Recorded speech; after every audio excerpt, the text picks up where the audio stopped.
Welcome to Full Count Rhythm Baseball on the Full Count Broadcast Network. Presented by Full Count Ministries and Chick-fil-A of Rivergate. Now let's head into the ballpark for tonight's game. And we're back for game number 2 here at Brooks Stadium in Paducah, Kentucky.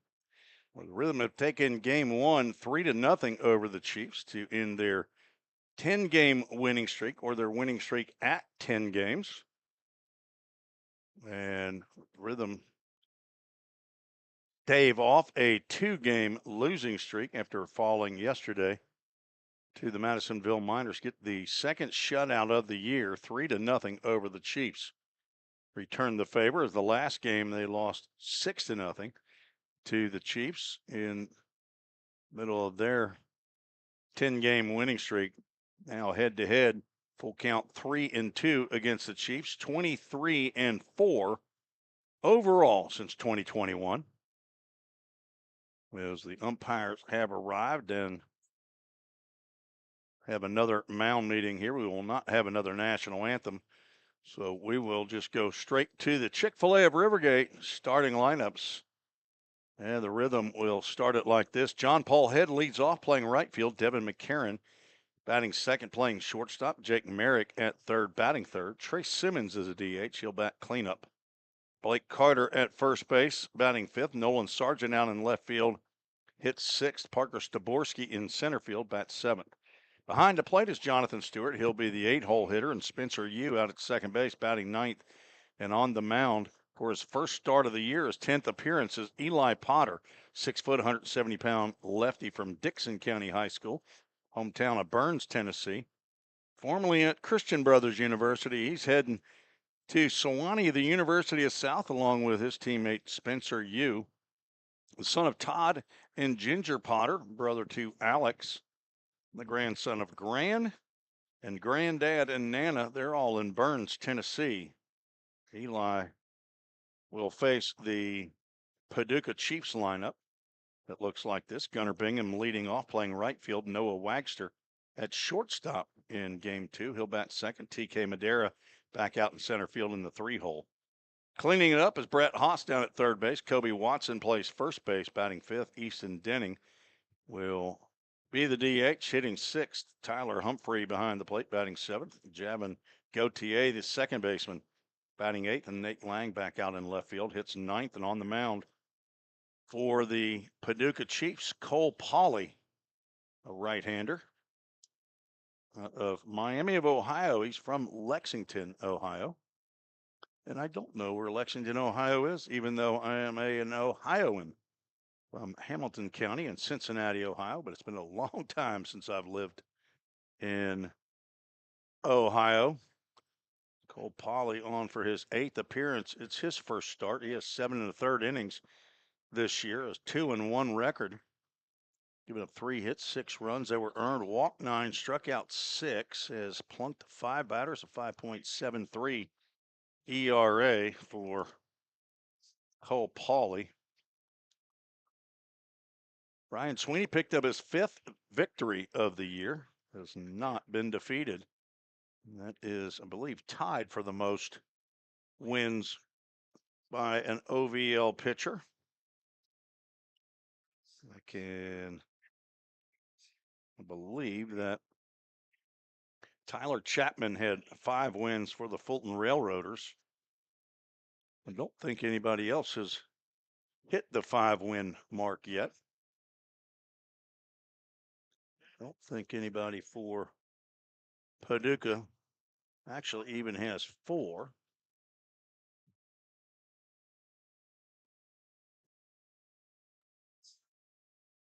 Hayden Alexander, one of the top pitchers in the league. I think he's now in a relief role. He's bumping up against 40 innings pitched in 8 outings. But Cole Pauley comes in with a 2-1 record. Eli Potter has a 2-0 record. He's pitched 12 innings in his 9 outings, given up 4 runs. 3 of those are earned, walked 5, struck out 14. Has a 2.25 ERA for full count. He comes in to the day with a 3.46 ERA and which is heads above anybody else in the league. Let's see what Paducah, who probably has the second best pitching staff on Game Changer. Let's see what their ERA shows. If I can get it to operate. It says 2.91. And I think full counts probably is, yeah, it's probably going to make a liar out of me.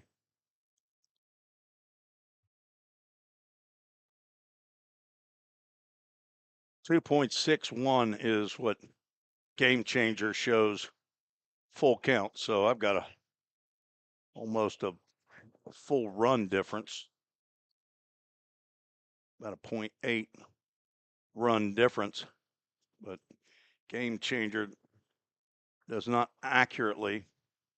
always accurately record earned runs. Sometimes you got to go back and take earned runs away. Sometimes you got to add them back in. Cole Pauly getting his warm-up tosses in. We are about set to begin. The first game took right at 2 hours to complete, a 3-0 victory for full count. The 20th win of the year, the first team to get there. Paducah falls to 16-12. Rhythm got their 151st overall win against 73 defeats in their 4+ years of history. 23 of those wins against the Paducah Chiefs, against only 4 losses over now 3+ years of playing in the Ohio Valley League. That's the most wins against any team in the OVL for the full count Rhythm. Got their start in 2021. Won a all-time record tying 36 wins in that first year. Came up a couple games short, lost to the DuBois County Bombers in year number 1 in 2021, but then got back and defeated the Bombers 2-0 in 2022 and the Henderson Flash in 2023. We are set for baseball. John Paul Head stands in, ready to face Cole Pauly. And the first pitch is wide, and we are underway at 8:18 Central Time. Game time temperature 80 degrees, feels like 86 degrees. Brought to you by Stitches by Cindy Embroidering. John Paul takes a called strike. Hey, my wife's not here. I've got to operate this scoreboard. Of course, she wasn't here for game 1 either. I missed her. Ball and a strike to John Paul. He can't hold up on that fastball that rides in on him. And down in the count of ball and 2 strikes. Paula Sims is back for game number 2. She gets lots of exercise, so she gets up and moves around in between innings. It's never a bad thing. John Paul Head was 2 for 4 in game 1. Just a bit outside. Tried to catch the corner and missed. Count goes 2-2. John Paul came into the day hitting .461, so his 2 for 4 will bring that average up a tick. Now has 43 hits, which leads the league. Just a bit outside. Pauly thought he had him one.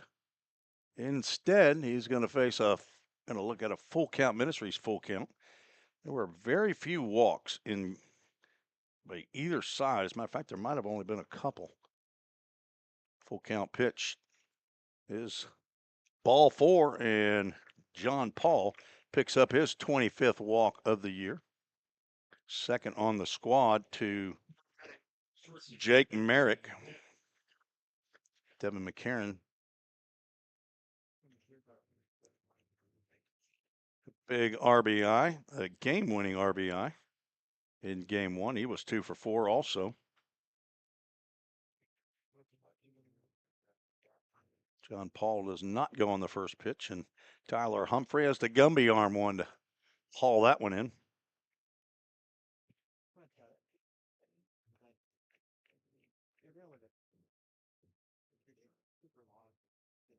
Rhythm with 9 hits in game 1. Throw over, and it gets by.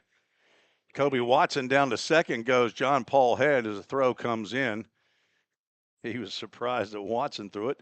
He threw it right on the dime to Noah Wagster. But an error moves John Paul over to second base, an errant pickoff throw. See if they give that error to the pitcher or the first baseman. McCarron takes ball 2.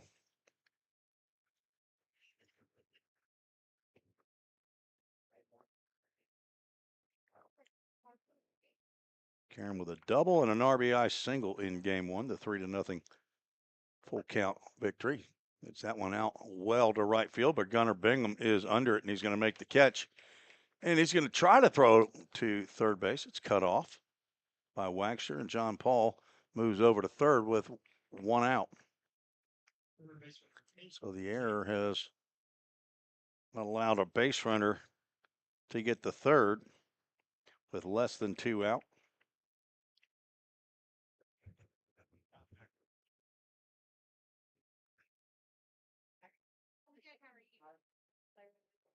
There's an error up on the scoreboard.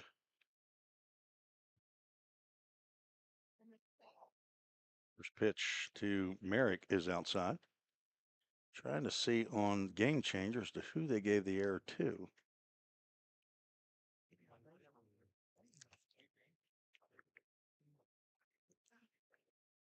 Guess I'll have to go to the box score, and Merrick has to back away.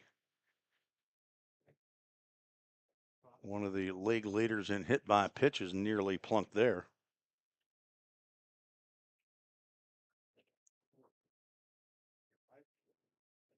Coulter Hamilton of the Madisonville Miners plunked 10 times. Merrick fouls that one straight back. All right, who'd you give the error to? They gave it to the pitcher.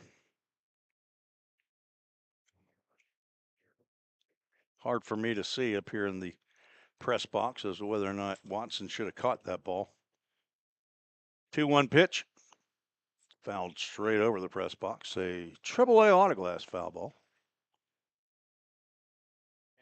The Meyer still checking in from White House in, Sumner County side? I'm guessing Sumner County side of White House. 2 separate words. 2-2.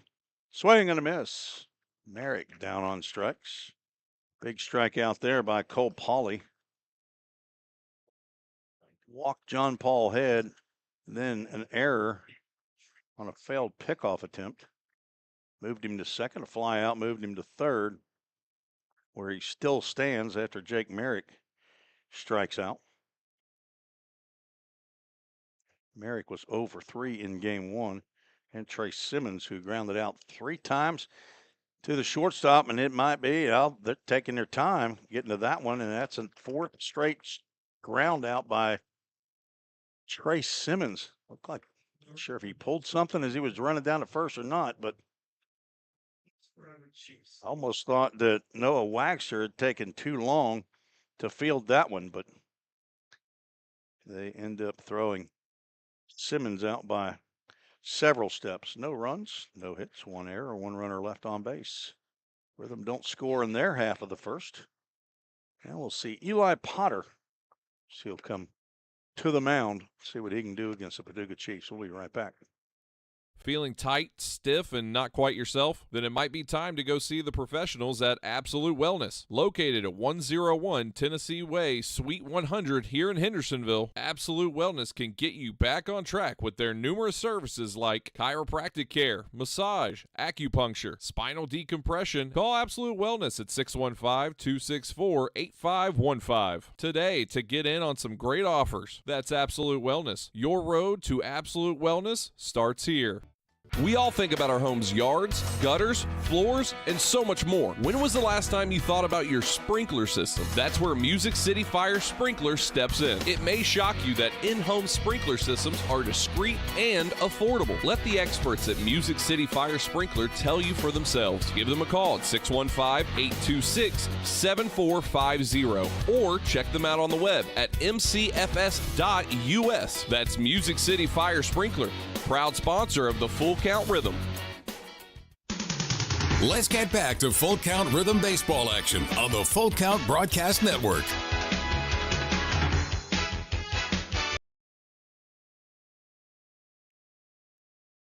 Eli Potter out for the first start of his Rhythm career. 6 foot, 170-pound left-hander from Dixon County High School. I believe they're the Cougars out of Burns, Tennessee, down there in West Tennessee. 10th appearance of the year. First pitch swinging Bingham. He cracks one out to his counterpart, John Paul Head, who meanders back toward the warning track and hauls that one in. One pitch, one out. Found out from a text from my daughter, who just got back home on the trip from Hendersonville to Caledonia, Mississippi, that Reese, my grandson, pulled a yard card for Charlie Bozeman. Predicted the home run. He used his yard card and he connected right on it. Spencer Yu gets an opportunity on the second pitch delivered by Eli Potter, and he delivers. 4-3, retires Noah Wagster. 2 pitches. Say it with me. 2 outs. So Reese is a prognosticator. He can predict the future. He predicted Charlie Bozeman's second home run of the year as Potter tried to get an immaculate inning and throws ball inside. Had a chance at an immaculate inning yesterday, and the only thing that third batter in the lineup in an immaculate inning can't do is swing at the first pitch. That pitch gets in there on the outside corner for a called strike. Some people call 9 strikes and 3 strikeouts an immaculate inning. I'd rather throw 3 pitches and get 3 outs. Behind the plate here in game number 2, formerly at first base, is Hunter Avery. James Purnell at first, and Robert Boone is down at third base as the breaking pitch gets in there for a called strike.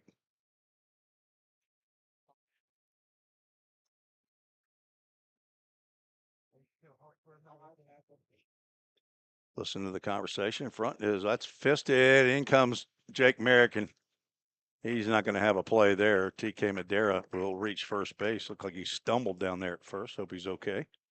Merrick might have been better off. Couldn't catch it just to see if he can let it go. There was a lot of English on that ball. And they're going to give Jake Merrick an error on that. Wow. That'll be his 3rd error. That's a tough error right there, folks. That was a fister that I'm going to say 6 out of 10 times that play is not going to be made.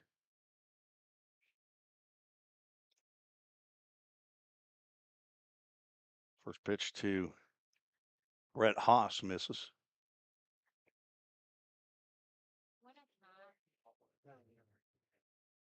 Dara did not reach in game 1. Popped up out to shallow center field. Parker Staborski under it. He's going to make the catch. So the error does not hurt the Rhythm in the first. No runs, no hits, 1 error, 1 runner left on base. Again, that's a tough error for Jake Merrick, who's been playing solidly, I think, at third base. There was 2 errors by him in the first game, and I think one of those could have been a hit. But I'm not the official scorer unless I want to be. We're a 7-inning ball game and 1/7 of the way through it. There's, again, no score, just like in game 1, where we went 5 up, 5 innings, top and bottom with no score. We'll be right back, see if the Rhythm can change that in the bottom or top of the second. Escape to a taste of the tropics with Frosted Luau, Hendersonville's favorite soft serve ice cream truck. Indulge in our creamy delights with options for everyone, including dairy-free and vegan treats. Planning a corporate event or a birthday bash? Let Frosted Luau cater to your sweet cravings. Visit frostedluau.com, follow us on Instagram at Frosted Luau, or call 615-422-6133 to book your luau today. Frosted Luau, where every cup is a vacation. Think about something for a moment. Every single business, from the smallest neighborhood bakery to the biggest multinational corporation, is someone's dream come true. The byproduct of planning and determination and hard work. If you own a business, you already know that. So you'll also understand that fire and security protection isn't just about protecting property. It's about safeguarding dreams. At Corson, that's what we've specialized in since 1946. Corson Fire and Security. Corson.com. Let's get back to Full Count Rhythm Baseball action on the Full Count Broadcast Network. Tim Reese on the Full Count Broadcast Network. Back at Paducah, where we move to the top of the second inning. Blake Carter, Nolan Sargent, and Parker Staborski to face Cole Pauly in his second inning of work. Walked the first batter that he faced, John Paul Head, but ended up stranding him as Carter fouls one right back to you. Fulton Railroaders were shut out by the Hoptown Hoppers. And I don't know this pitcher, H. Henley. 9-inning complete game, 7-hit shutout, 104 pitches. Nice little wrinkle there for a called strike. As the Hoppers defeated the Railroaders at Hoptown tonight. Henderson Flash putting up some big numbers, but Madisonville Miners are following 10-8. The Flash lead. They're still batting in the bottom of the sixth and have scored 4 to take a 10-8 lead as Carter swings and misses for out number 1 here in the second.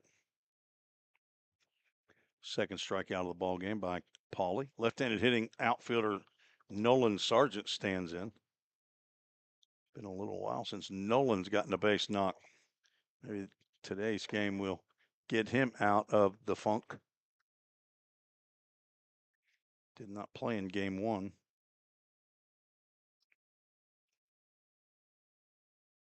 He is moving on from Belmont University.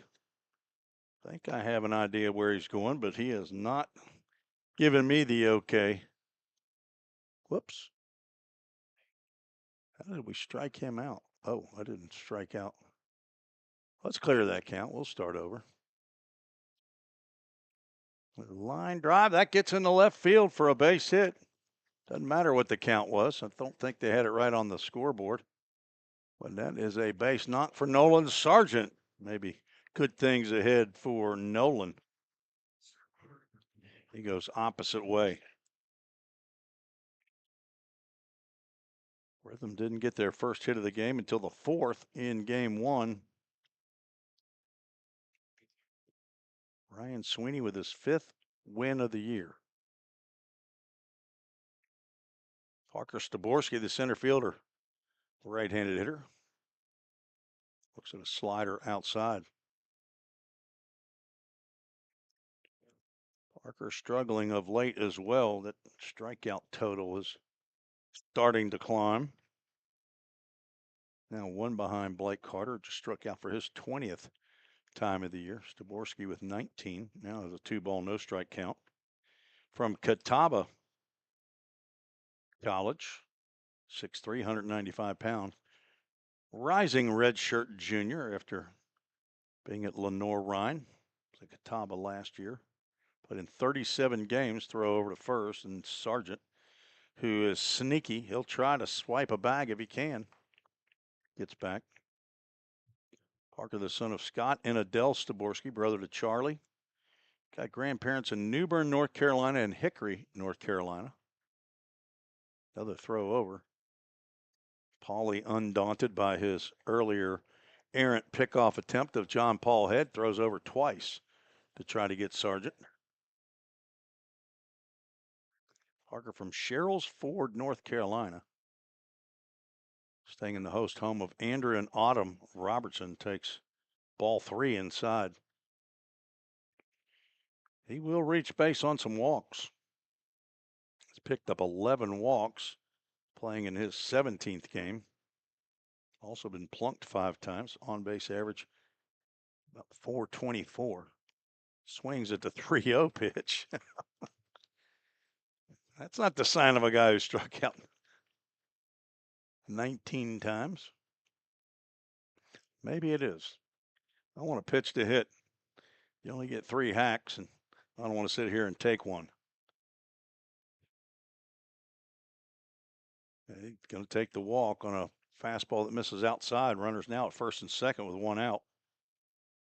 Second walk of the game by Pauly. He was at my first college coming out of high school, Miami of Ohio. About 45 minutes away from where I grew up in Colerain Township, just out on the west side of Cincinnati, and just went up the road to Miami of Ohio and Oxford, Ohio. The prettiest campuses in the country. Jonathan Stewart takes ball 1. It's up. And then I got in the portal way back in 1979. I couldn't even spell portal. They didn't have anything like that. It's the number 8 catcher out of 8 catchers. You think that coach at Miami was worried about me moving on? He was not, as Stewart takes a healthy cut. Got recruited at one tournament in my life, and that was in Nashville, Tennessee, Belmont. The only 4-year school to recruit me, and I went there and played for 3 years. Loved it. Ball and a strike is hopping off at second base. Nolan Sargent might have caused Pauly to lose some focus as he throws one outside. Jonathan Stewart. Bunch of home runs down in Nicaragua. Needing to dial in here for the full count rhythm. Takes one right down the can for called strike 2. Jonathan playing in his 9th game, and he has been riding that struggle bus, looking to break out of it here. Maybe he and Nolan Sargent can lead the charge here in game number 2 and help full count to get the sweep over the surging Chiefs. And Stewart tied up on an inside fastball down on strikes. 2 strikeouts in the inning, 3 for the game for Cole Pauly. And Spencer Yu comes to the plate. He likes to swing at the first pitch. Getting on base at a 455 clip, hitting 226. Playing in game number 12. He's got 7 singles, looking for his first extra base hit of the year. He has walked 13 times, only struck out 8. Puts a bat on the ball. Does not swing at the first pitch here. Takes it for a strike. Vicky Maloney back for game number 2, as is Paula Sims and the Myerses. Appreciate all of you joining us on Facebook and YouTube. If you're not familiar with how it works, you can hit the subscribe button on YouTube. Why do I have 1-1 and they have 2-0 on the scoreboard? I'm probably wrong.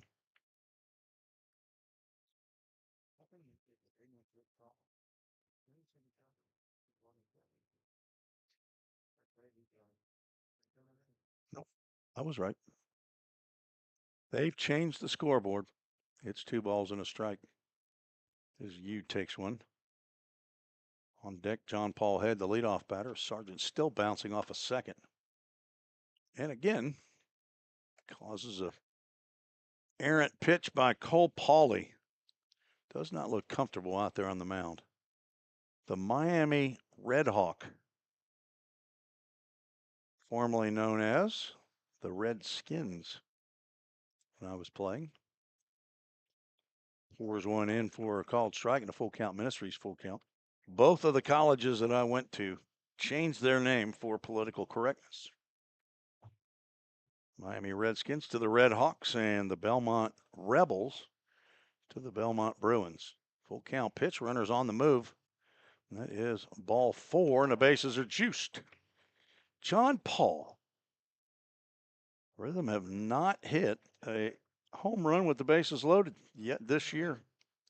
Talked about that the other day during the Full Count Rhythm History Spotlight. I think they've had 8 grand slams in their history, at least in the Ohio Valley League. Is anybody calling yard card here? Did not. Ground ball to short. Throw over to first, and John Paul's retired on the first pitch he sees with the bases loaded. Rhythm threaten, but cannot push across that Framework Athletics first run of the game. No runs, 1 hit in the inning. Nolan Sargent's 1 out knock. No errors, 3 left aboard. Still no scores. We head to the bottom of the second. Let's see if we can get some information out there. Tomorrow, the Rhythm are back at home. And where is my information sheet for who's going to be there? There it is. That is July the 7th, 7/7/25. Chick-fil-A of Rivergate, the team feeding the teams. Todd Hundley and Linda Hundley are title sponsors. And it is Kids Night 12 and under. Get in free. Cancun Lagoon food truck along with Kona Ice will be at Drakes Creek field number 3. That'll be game 1 of 4 last home games, Monday and Thursday, then Saturday, and then a week from Saturday after that. So July 7th, July 10th is going to be host family night. So all the host families with their players will get out in front of the crowd and get their picture taken. I never did finish the inning. That was not very smart of me, as Kobe Watson takes a hack at the first pitch he sees from Eli Potter. That's a strike. Jay Myers said they'll be there. I mean, Jay, you're just right up the road. You might as well be at all of them. That's what I say. Eli Potter, left-hander facing the right-handed hitting Kobe Watson, and Devin McCarron tried to backhand a ground ball right to him, and it caroms off his body into left field. That'll be an E6. Second error of the ball game for Full Count. Not sure why he tried to backhand that one. Kobe Watson, first baseman, big guy, probably doesn't blaze it down the line. Had some time to field that one. As Easton Denning stands in, was the first baseman in game 1. Went 1 for 3, had 1 of the 2 hits. So chopper up the middle and takes a big healthy cut at a breaking pitch and does not get any of it. Easton, a Vol State Pioneer. He's on the Group Me, along with a host of new players. Most of the names I don't know. Jonathan Stewart behind the plate is going to be his teammate, as Hunter Avery calls strike 2.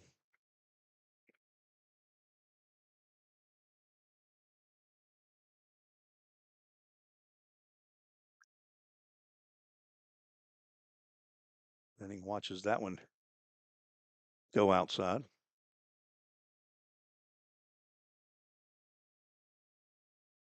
Rhythm 3 errors in game 1.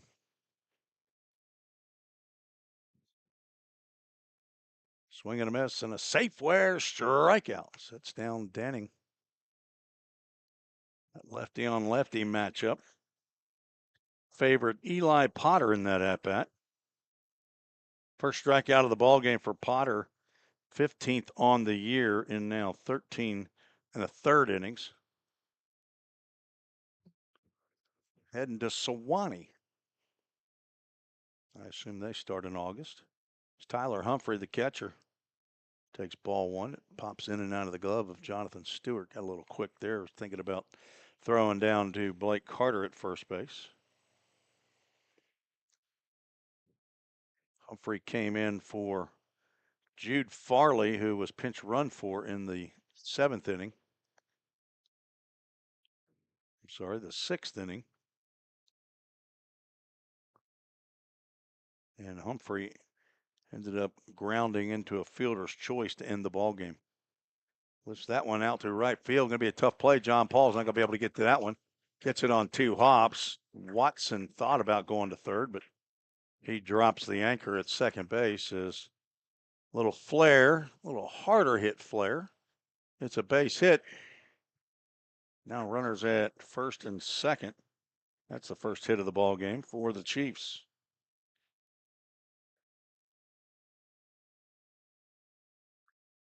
Now Javin Gauthier. Normally the DH when he plays against Full Count, but in game 2 of the doubleheader, he's getting action at second base. Takes a breaking pitch outside for ball 1.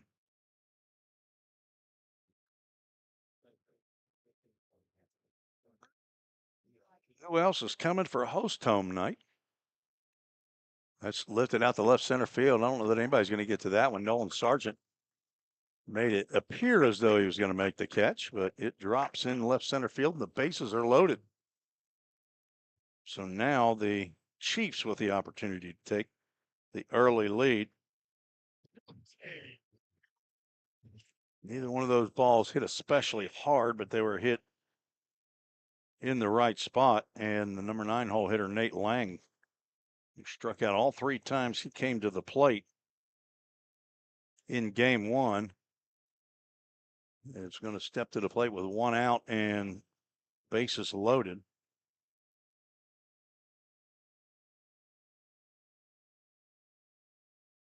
So leadoff error. Kobe Watson grounded 1 out to Devin McCarron. Tried to make a backhand play on a ground ball to him and ended up hitting off his body and carrying him into the left field after a strikeout of Denning. Tyler Humphrey dropped one into right field and base hit to left center as, oops. The catch is made in left field. The long throw, 1 hop, and the tag not in time. That ball just a little bit too high in the air. I hit that close up a little bit too soon. A sac fly brings in the first run of the ball game as the Chiefs take the early lead, 1-0. Sac fly by Lang. That was not a shallow hit, fly ball to left field.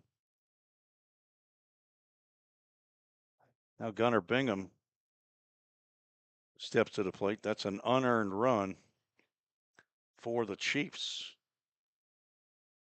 See how Game Changer scores that. Runners at the corners now for Bingham. He looks at ball 1. Henderson Flash put a 9 spot up against the Madisonville Miners. Hayden Jones hit his 6th and 7th home runs in that game. So he has retaken the home run lead. Whoops, not a ball. Called strike. Where is Susan Reese to direct and produce this show? Bingham has to pull away from the inside fastball.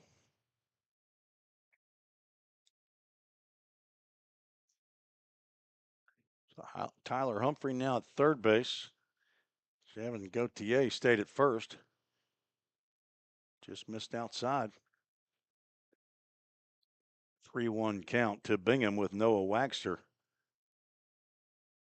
squarely in the on-deck circle. Ball 4. Bingham waited just a tick to see if Hunter Avery was going to ring, at least call second strike, but first walk of the game. Noah Wagster will come to the plate. He's 0 for the day. 0 for 3 in game 1, struck out a couple times. And grounded out to second base his first time up on the first pitch he saw, but Potter delivers a pitch high. He's got 2 outs. 1 run is in. Unearned run reached on the air. Couple of hits and then a sac fly by Nate Lang.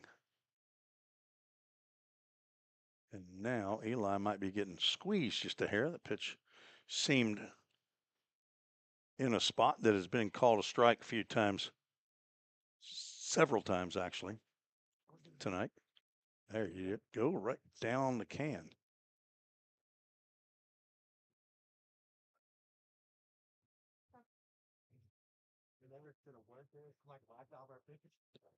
Really trying to keep the damage to 1 run.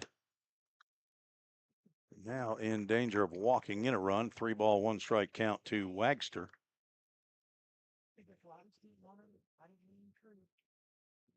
From Earlham College, Fairfield, Ohio, just outside of Cincinnati. Pops up into shallow right field. It's going to be a tough play. Out goes Yu, and he overruns it. It's off the tip of his glove. Throw to the plate is not in time, and 2-run score. Let's see how they score that. Spencer overran the play out in right field. 2 runs come in, and that is going to be another error.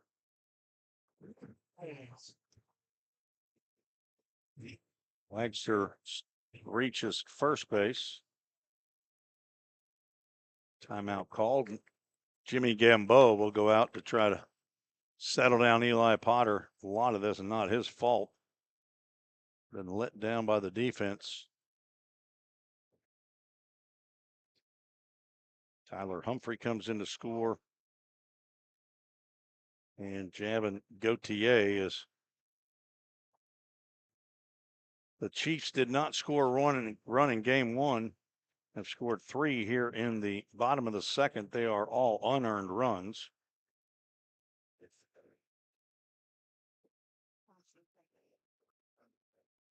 Gamboa finished with his encouraging words to Eli Potter as it'll be the lefty on lefty matchup. TK Madera, who reached on a squibber. Brad Swope says he's a Redskin from 1983. First pitch to Madera in there for a called strike. Easily one of the prettiest campuses I've ever been on. Nice stop there by Jonathan Stewart. Stays at the host home of Brad and Janice Swope. From time to time, I understand.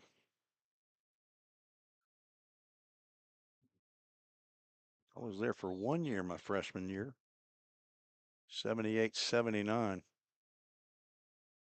Went back to see my friends one day before I took a ride with my parents down to Nashville.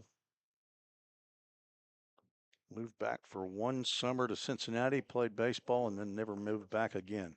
Breaking pitch apparently sailed high. And another 3-1 count.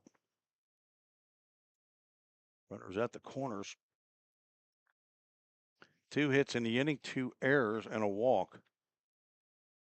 Line down the left field line. That's toward their little lounge porch area. I don't see anybody down that way. And Sargent gave it a run, but that was out of play. A AAA autoglass foul ball. Did not hit the building down there. And a Full Count Ministries full count to TK Madera. What does TK stand for? Runner from first takes off. Lifted out to left field. Nolan Sargent will make the catch for the final out of the second inning. 3 runs scored, all unearned on 2 hits, 2 errors in the inning, and 2 runners left aboard. Rhythm find themselves down for the first time today, 3-0. Take a quick break and be right back. Thank you, Tony Stockton, for checking in on the Full Count Broadcast Network. Don't strike out at your next party. Order the food that will get your crowd cheering. Chick-fil-A of Rivergate. We have many catering options available, from our Chick-fil-A nugget trays to our original Chick-fil-A sandwiches to our chocolate chunk cookies and fudge brownies. We have something for everyone. Order online at chickfil-a.com or call the store at 615-851-4007. If you didn't know, the Full Count Rhythm is part of the organization called Full Count Ministries. Full Count's mission is to give every baseball player the opportunity to hear the gospel, respond to the gospel, and grow in the relationship with Jesus. With Full Count, you could lead by discipling the next generation by using our resources, or you could go on international mission trips. For more of what we do, check out our website at fullcountministries.com or our pages on Instagram and Facebook. Let's get back to Full Count Rhythm Baseball action on the Full Count Broadcast Network.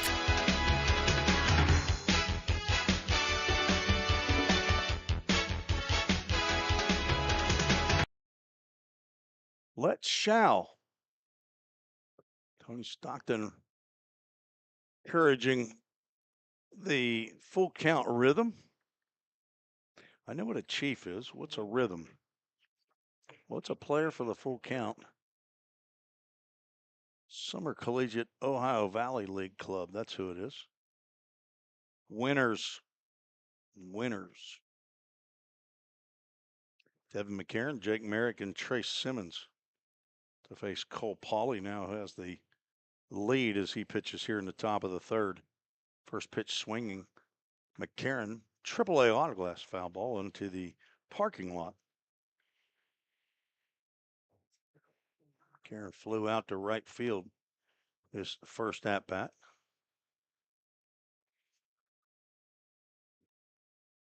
This one gets off the screen and he's down in the count 0-2.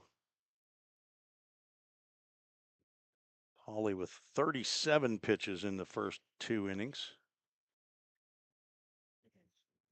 I think Eli Potter had 38. And a lefty warming in the Rhythm bullpen as Pauly tries to step on a fastball there, misses high.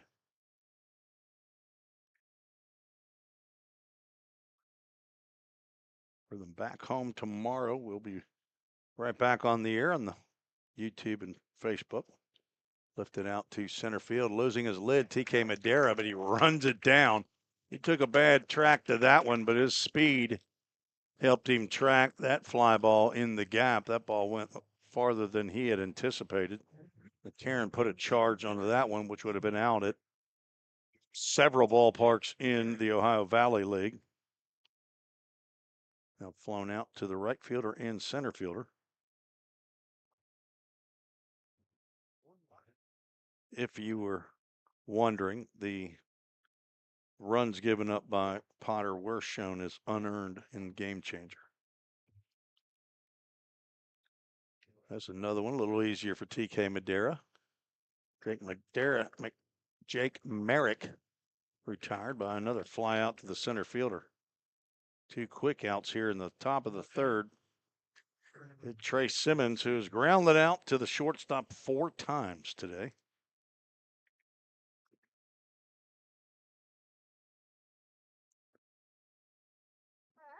Fulton Railroaders, the foe for tomorrow. I think this is it round number 6 or 7? No, I guess it'll be 7.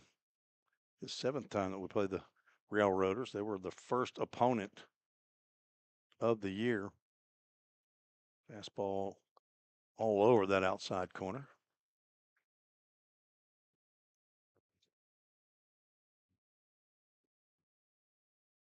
So Fulton Henderson, Hoptown, Madisonville, then Paducah.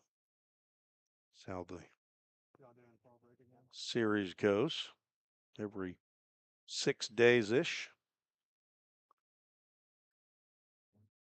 One of these games, a makeup game from prior rainout. I believe that was the game I was supposed to miss back in the middle of June due to the high school baseball showcase. I was supposed to miss the away game, and they got on the bus and got onto I-24 as Simmons finally reaches on the walk. Fourth walk of the game for Cole Pauley, Pauley.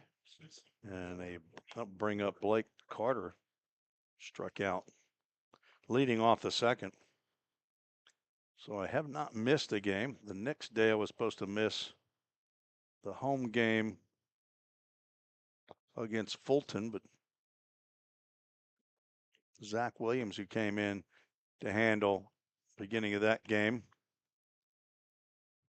got a good start, and then the rains came that night. So I just headed over from Vol State, came over to Drakes Creek Park, sat through the rain delay with my buddy Zach Williams. Another throw over to first by the adventurous Cole Pauley.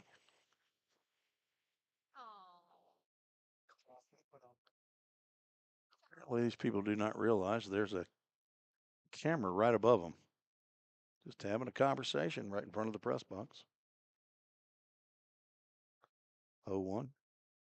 Sliced foul out to the now cleared area beyond the parking lot. Not sure if they're making some more room for parking, but they've cleared a bunch of trees in the last couple of weeks just outside the Brooks Stadium. Fairly small parking lot here. If they get a big crowd, which they have not today, that's into right field for a base hit. Blake Carter with a 2-out knock, puts runners at first and second.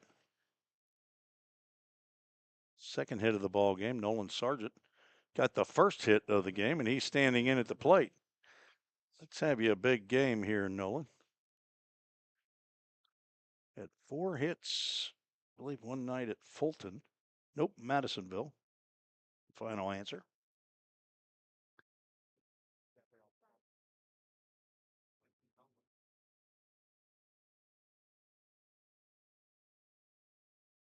See if he can get 4 here tonight. Pops this one up to the left side. I think it will get out of play. It will get into the bullpen and falls safely there. No Savannah Banana out for the Rhythm here in the top of the third. 2 outs, 2 on.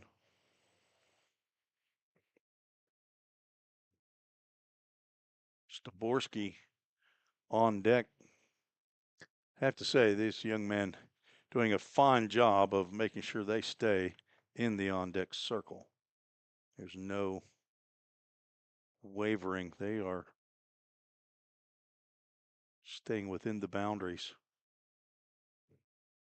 Runner from second takes off, and the throw is going to get into left field and up quickly as Simmons, and he's going to come in and score the Framework Athletics first run of the game. He gets a stolen bag and an E2 to score. Ball outside, so give Simmons a stolen bag and an error to Tyler Humphrey on the attempted caught stealing. That's the second error of the ball game for Paducah. Blake Carter goes down to second base, not a stolen. Well, you know, he might have been stealing. I think out of my peripheral, I saw him take off as well. So he gets a stolen bag.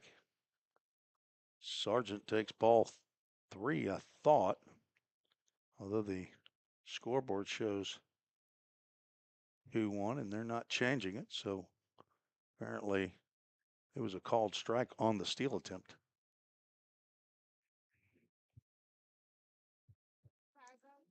Trying to pick up another one. Ball 3. Framework Athletics. It took my grandson 2 days in a row, and that was his favorite thing to do while he was up visiting from Caledonia, Mississippi, to go to Framework and take some hacks. Ball 4, and Sargent draws the walk. That's the 5th walk of the game by Pauley. Rhythm have not been able to make it hurt much, as we'll have a mound visit here. I believe that is the pitching coach, Kent Wallace. Head coach is Leon Worth, longtime scout in Major League Baseball for, I think, a couple different teams. Also Scott Tucker, an assistant coach. And a pat on back to Cole Pauley as he tells him, let's see if we can get out of this inning and then maybe get you some relief. Pauley now at 55 pitches. And Parker Staborski with an opportunity to make some walks hurt.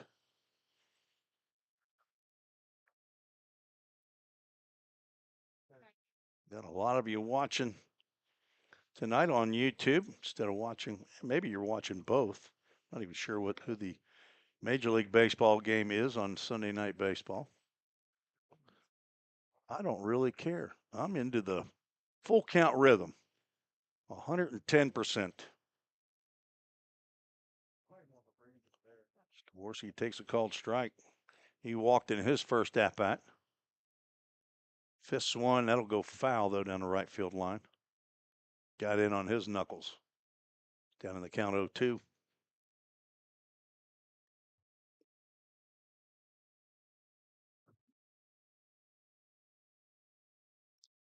Inning started with a couple of flyouts to center field.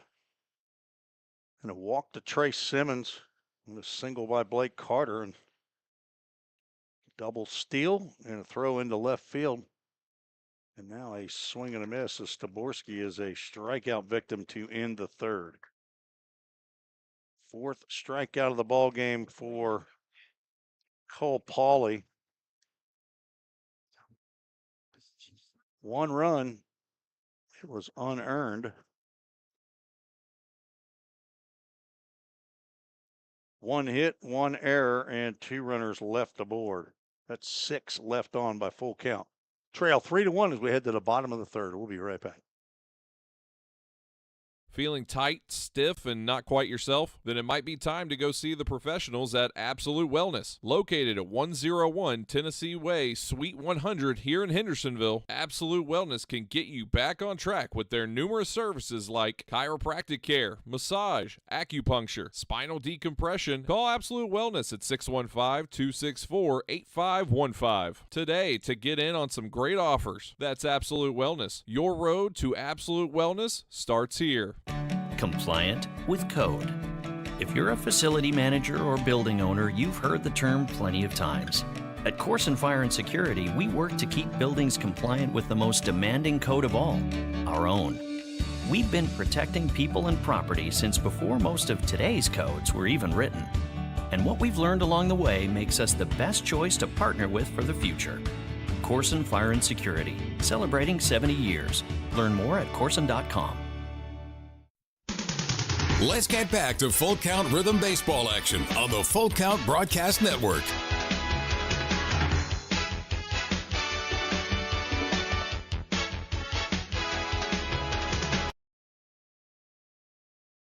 Eli Potter back out for the bottom of the third.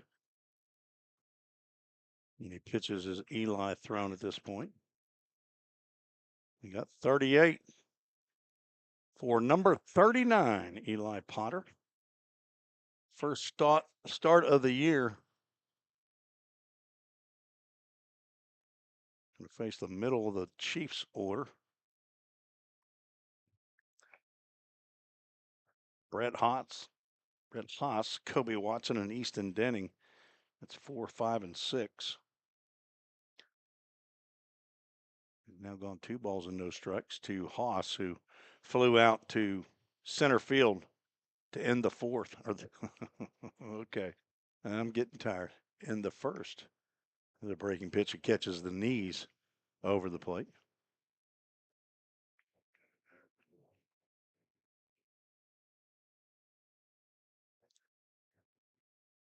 Pitches from the stretch, lifted out to center field. Staborski back about 10 steps, and he'll haul that one in. Asked the other day who couple of the guys thought was the fastest players on the team. And seemed like the consensus was Parker Staborski. That's why he plays center field, I reckon.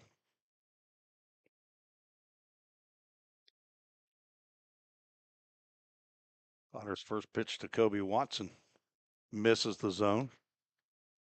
Kobe reached on an error and a ground ball to Devin McCarron.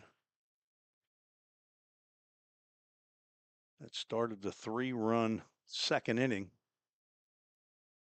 Breaking pitch whispers at the outside corner for a called strike. So the Rhythm back home tomorrow, off day on Tuesday. And then another doubleheader at Henderson. I don't get the sweet air conditioning at Henderson. And an earlier start, that's going to be baking time for me. 2-1 pitch. It's lifted over the left or shortstop's head. Drops right in front of Nolan Sargent for a base hit. Third hit of the ball game for the Chiefs.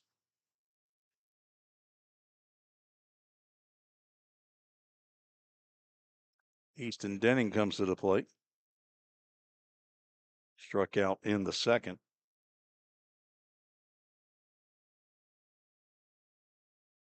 Rhythm have not turned a ground ball double play in a while. Tried several times last night against Madisonville, just couldn't get it turned.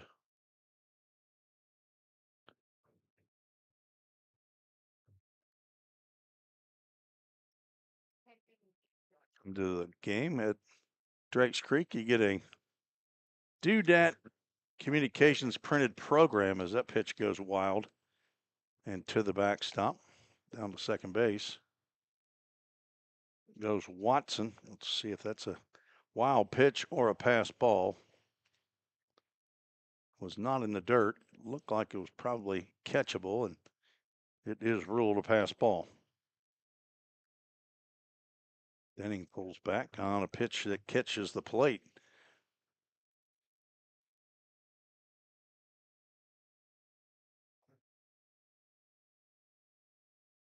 Harry and Sierra, his parents, probably listening in McMinnville.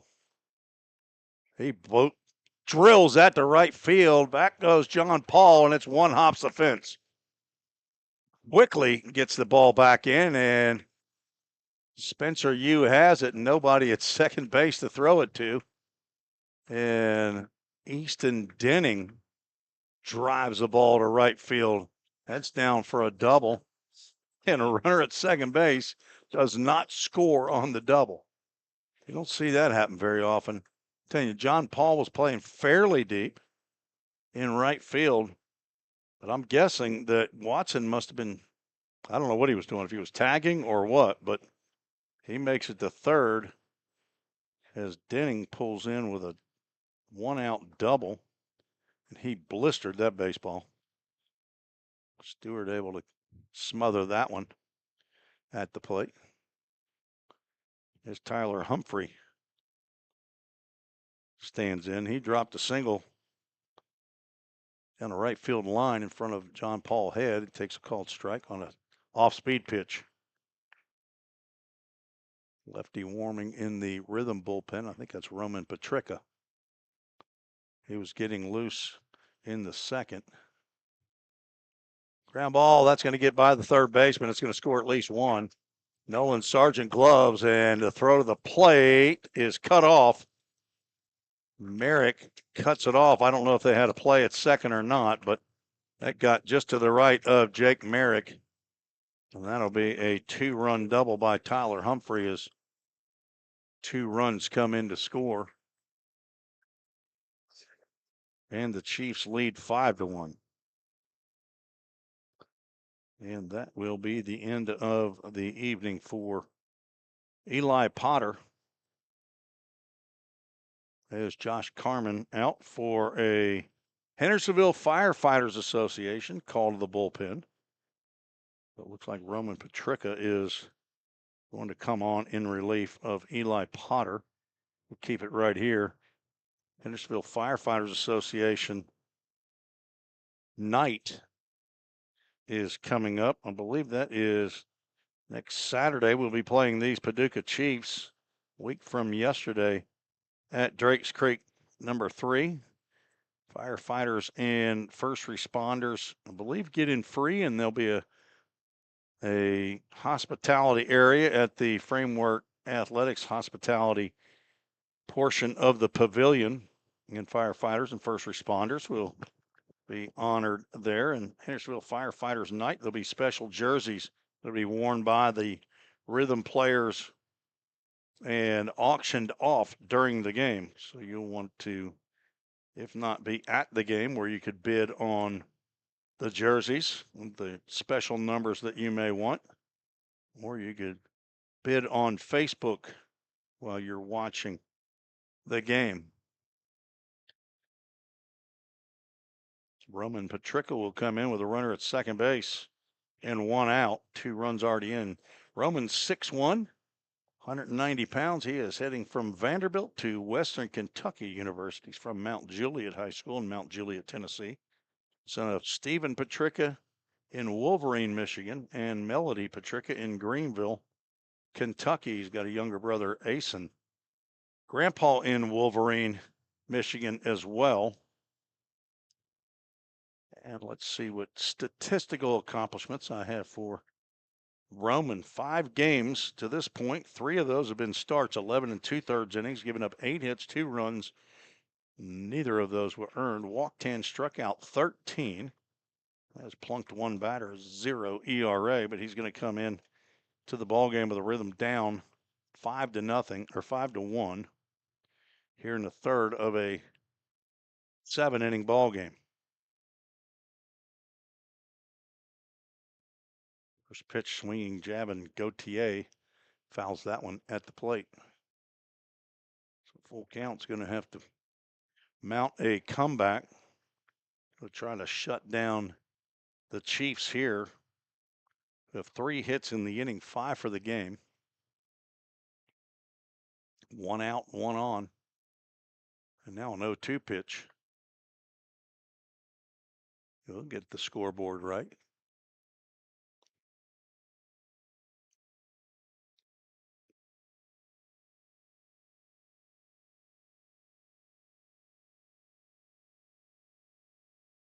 Run around at second base is the responsibility of Potter. He's given up 5 runs. 2 are earned to this point. Humphrey was at second base. Could be another earned. Breaking pitch stays inside to Gautier. Why am I not? I'm vapor locking here thinking my wife's sitting right next to me running that score bug. An emergency responder in the background. 2-2 is popped up just on the outfield grass. Devin McCarron makes the catch. And there's the second out. That pitch got all over Gautier. Now Nate Lang drove in a run with a sac fly. Stands in. Another left-handed batter.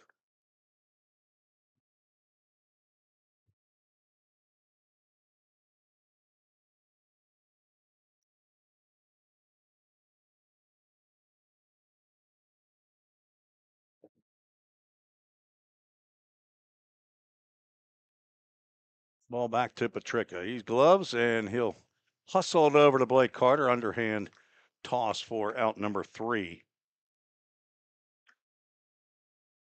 A good job by Patrica to come in and stem the tide, limit the damage.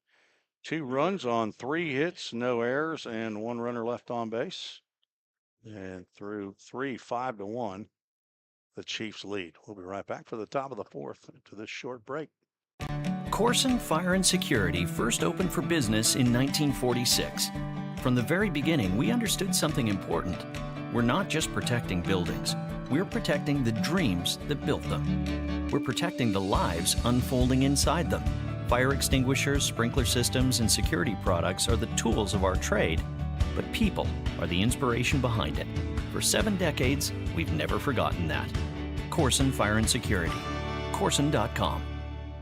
We all think about our home's yards, gutters, floors, and so much more. When was the last time you thought about your sprinkler system? That's where Music City Fire Sprinkler steps in. It may shock you that in-home sprinkler systems are discreet and affordable. Let the experts at Music City Fire Sprinkler tell you for themselves. Give them a call at 615-826-7450 or check them out on the web at mcfs.us. That's Music City Fire Sprinkler, proud sponsor of the Full Count Rhythm. Let's get back to Full Count Rhythm baseball action on the Full Count Broadcast Network.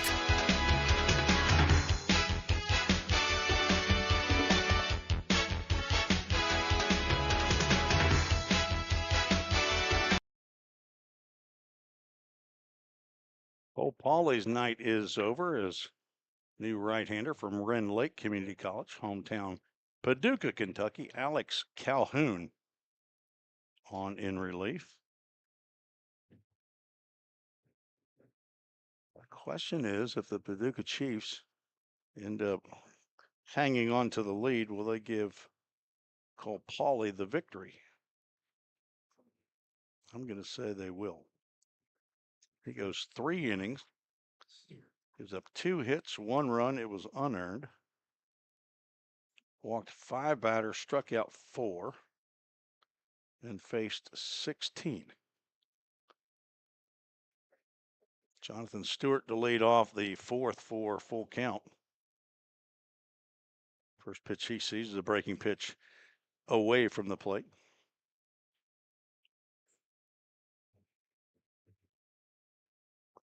Swing and a miss by Stewart.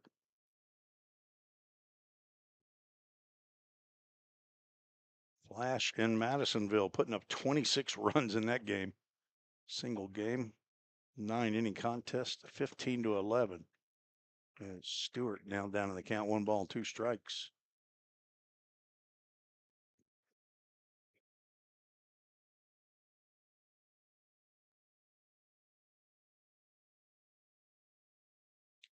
Stewart takes a pitch high.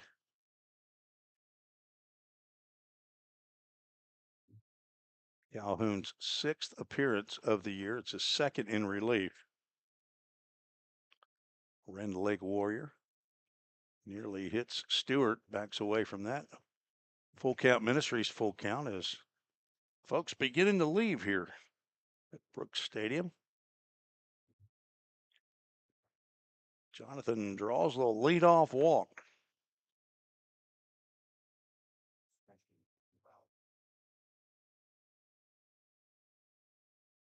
I'll bring up number 9 hole hitter Spencer Yu. He walked, loaded the bases with 2 outs. John Paul Head able to drive a run in as Yu fouls that one off of his leg. And he just runs down to first base anyway. He didn't sell that at all. I mean, he fooled himself. Either that or he was just hustling just in case no umpire said or saw that he fouled the ball off of his lower body.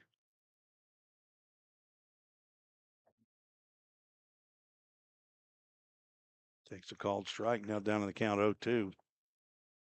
Spencer also heading to Sewanee, University of South, after 1 year at George Washington. 5'10", 200 pounds from Nashville, Tennessee. Went to Ensworth High School. Son of Jim and Aaron Yu, brother to Andrew.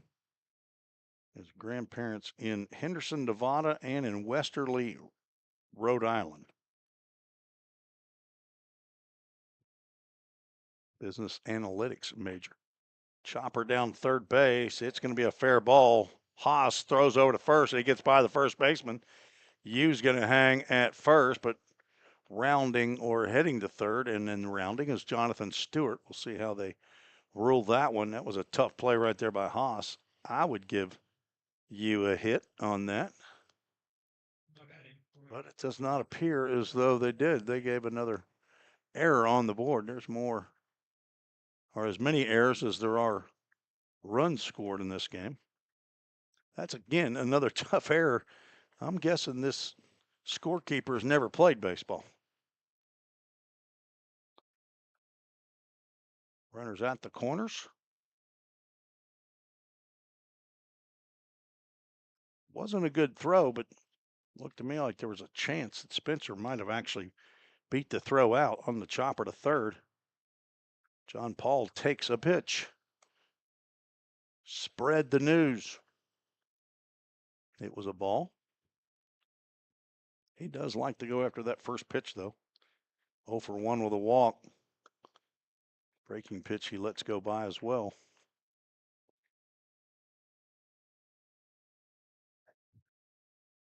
It's a heck of a game going on in Henderson. Madisonville trying to work their way back. They've scored 4 in the top of the 9th. Now 3-0 to John Paul Head.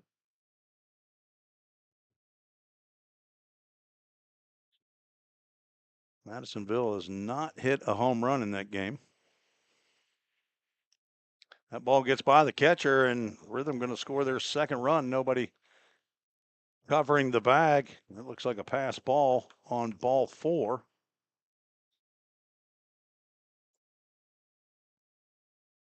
Two walks in the inning now by Alex Calhoun. I got a pass ball. Let's see what the official score indicates. It's a pass ball, at least for now. It's an unearned run as Devin McCarron steps in, and it is a rule to pass ball.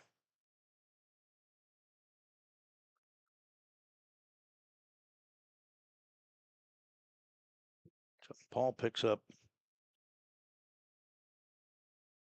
2 walks now in the game. 26 as he's tied Jake Merritt. It's popped out to right field and going to make a catch at first base or right field as they have doubled off John Paul Head, who looks into the dugout in disbelief. Gunnar Bingham came up throwing, and Kobe Watson stretches, and a 9-3 double play erases John Paul. Now 2 outs, not at base running there.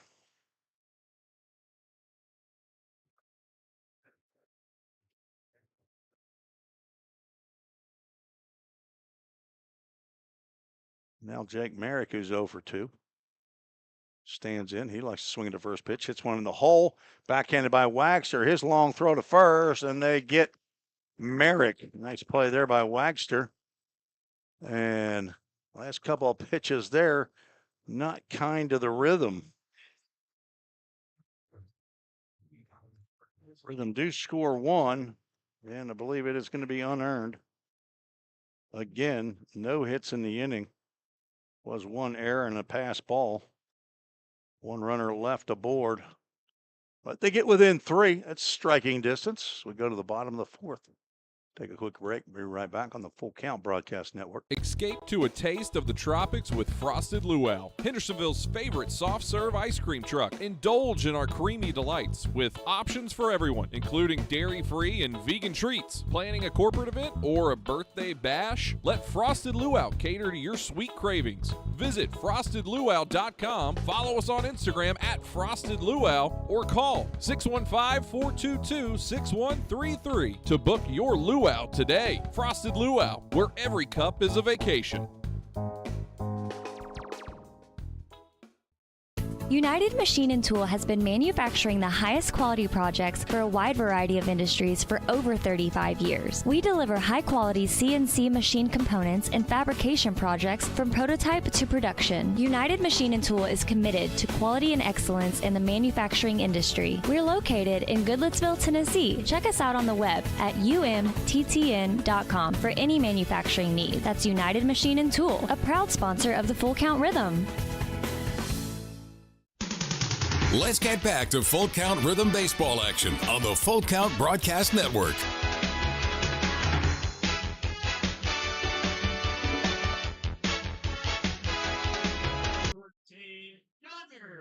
Scheduled for 7 here in game number 2 of the doubleheader. Rhythm got game 1, 3-0. Trying to get back in the ball game and see if they can put a 0 on the board here in the 4th. Roman Paducah back out for full count. He's going to face the top of the order. Gunnar Bingham pulls back on the first pitch. Call a ball. He's flown out to right and walked in 2 previous at-bats.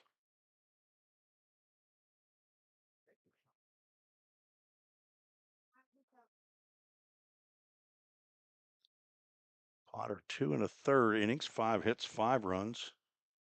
2 of those were earned. Walked a batter, struck out a batter. Patrick now gone 3-0, and the left-handed hitting right fielder Gunnar Bingham from Murray State. I understand he's transferring. So he's just drawn a 4-pitch walk to lead off the 4th. Now Noah Wagster has reached on an error and grounded out. Steps to the plate.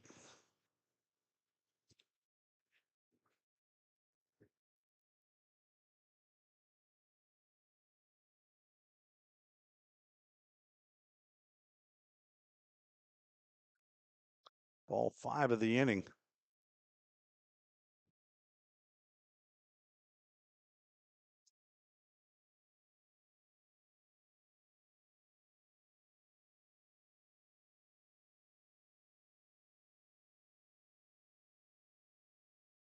See if Jimmy Gamboa comes out of the dugout, and he peeks his head out. Jonathan Stewart's going to go out instead to have a chat.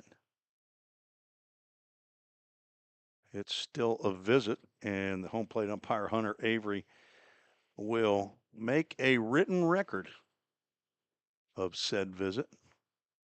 Nolan Sargent still out in left field. Parker Staborski in center. John Paul Head in right. Jake Merrick is at third. Devin McCarron, the shortstop. Spencer Yu at second base. Blake Carter at first. Jonathan Stewart behind the plate.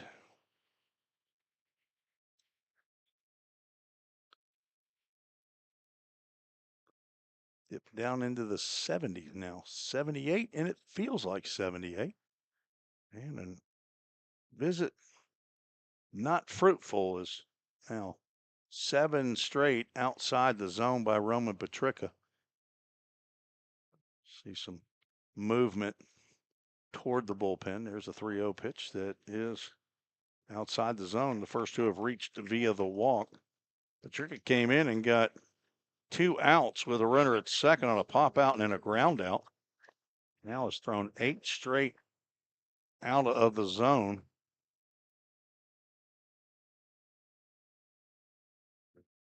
And the 3-hole hitter, TK Madera, 0 for 2 in this game.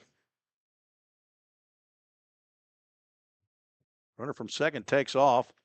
Throw down, and it gets into left field. Bingham is trying to claim interference by Jake Merrick. But a double steal puts runners now at second and third. At that jump on Roman Paducah.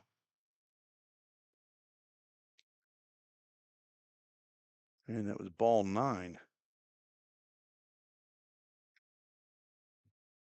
Corner's now in. Madera pulls away. 10 straight out of the zone. Now has it gotten into the head as a right-hander starts loosening in the full count bullpen.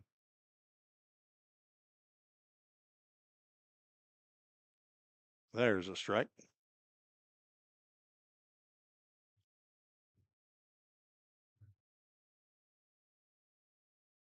I believe that is Eli Lamb down in the Rhythm bullpen. It is. And there's a hit batter.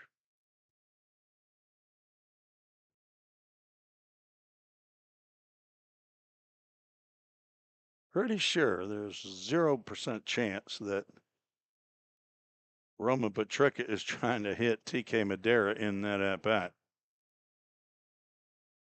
First hit batter of the ball game, and now that loads the bases. And it brings up Brett Haas, who's hit 2 fly balls to a center fielder. Now Jimmy Gamboa is out of the dugout, and he's going to go have a chat.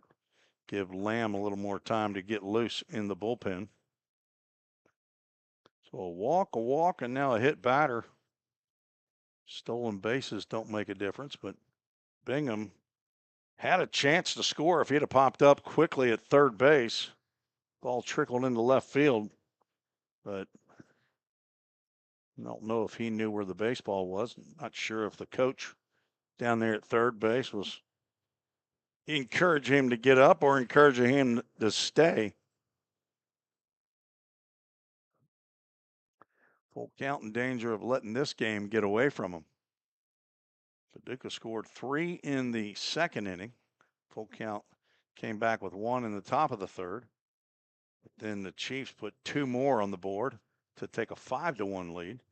Full count with another unearned run in the top of the fourth. Got within a field goal of the Chiefs. Now in danger is they have an extended visit. I don't know if Paducah is not feeling good. And I think they're calling for Eli Lamb to go ahead and come on out to finish up his warm-up tosses on the mound.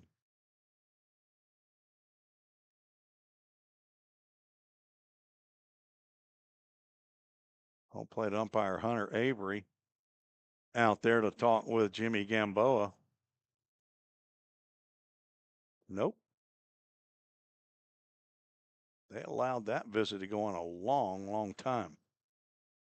It looked like question was, are you not feeling good? What, something hurting? What's going on?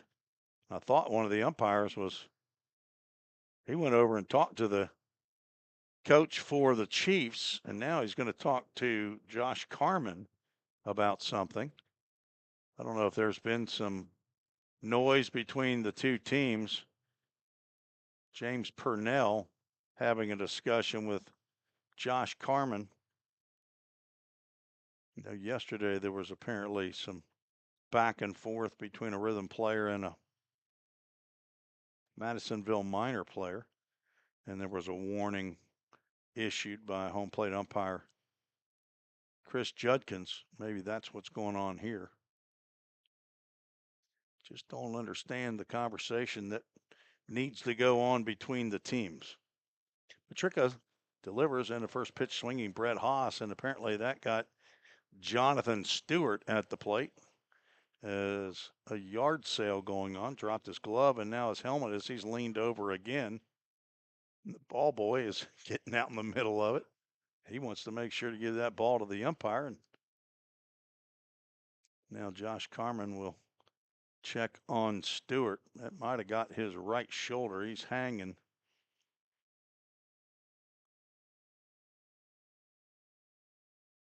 Over like it might have got him in that shoulder. Going to see if they've got. Umpire's going to go over to the Chiefs dugout. I'm not sure they're going to see if he's got any water or not. Josh Carman now looking at his dugout. I would assume that Full Count's got some water. Don't know if that hit his finger or what, but Trey Simmons, a DH, is a catcher. Landon Ward is also here, and somebody's quickly putting on a shirt down in the bullpen. Logan Harrell's also a former catcher. Maybe that's Logan. It is. Logan Harrell is quickly getting dressed. Jonathan Stewart is going to come out of this ball game. Yeah, he's rubbing that right shoulder, and he's going to come out of the game. Looks like Logan Harrell's going to come in behind the plate.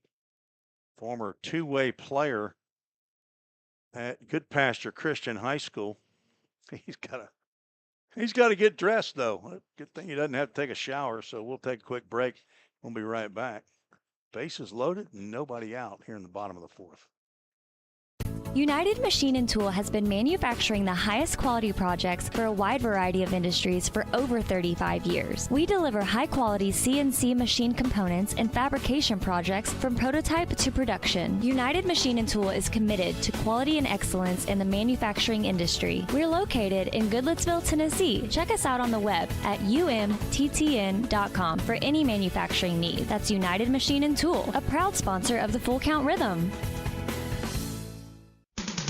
Let's get back to Full Count Rhythm Baseball action on the Full Count Broadcast Network.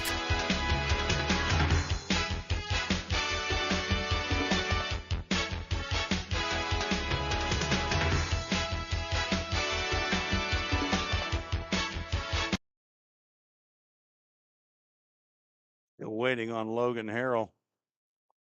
He's now getting his equipment on. And Eli Lamb still loosening.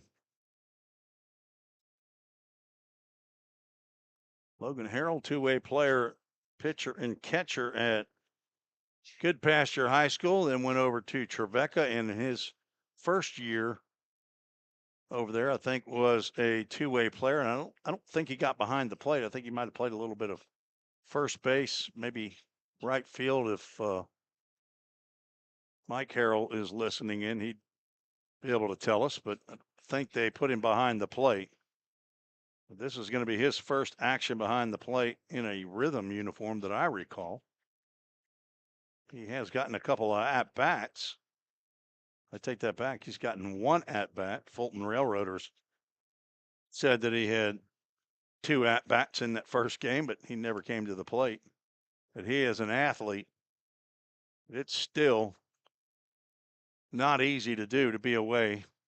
Logan Harrell, number 29, is the new catcher. As the public address announcer over to find out what the change was. So Logan Harrell comes in with the bases loaded, nobody out, and an 0-1 count to Brett Haas. Paducah on the mound.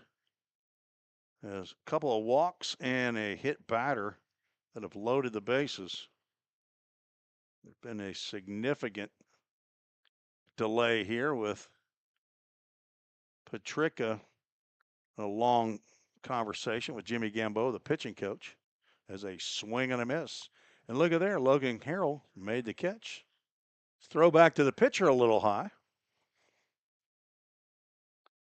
But I think he's actually wearing metal spikes behind the plate. I don't think those are gym shoes. I know he wasn't planning on pitching, and I doubt he was planning on catching.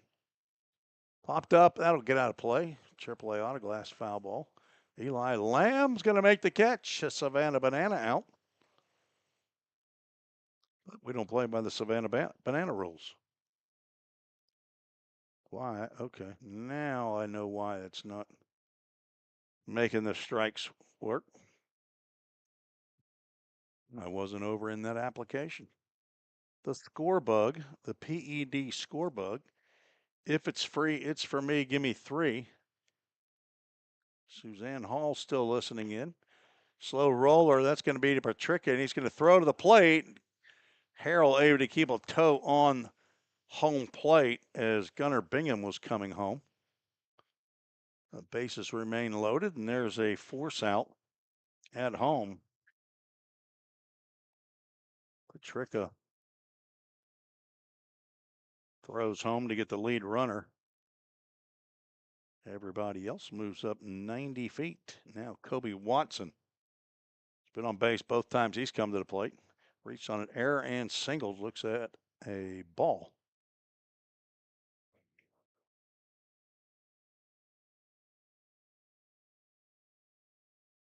Harrell was also a switch hitter at the plate. That's lifted out to left field. That's going to send Nolan Sargent back. This should score a run. Tagging at third and coming in to score is Wagster on the sac fly. But now 2 are out.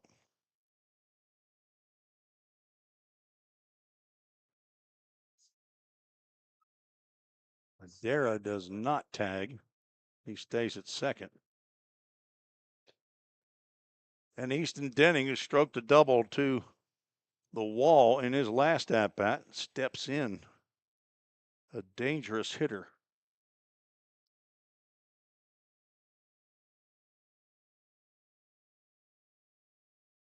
Looks at ball one. Paducah got himself in trouble with a couple of walks and a hit batter. He's trying to work his way out. Only giving up one run, keeping the Rhythm within a grand slam distance of the Chiefs with 3 at-bats left in this ball game. Then he looks at a called strike at the knees on the outside corner.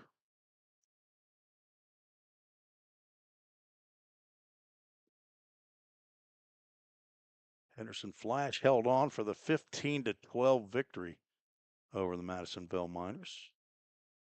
Henderson is next away trip. Nice stop there by Logan Harrell on a ball in the dirt.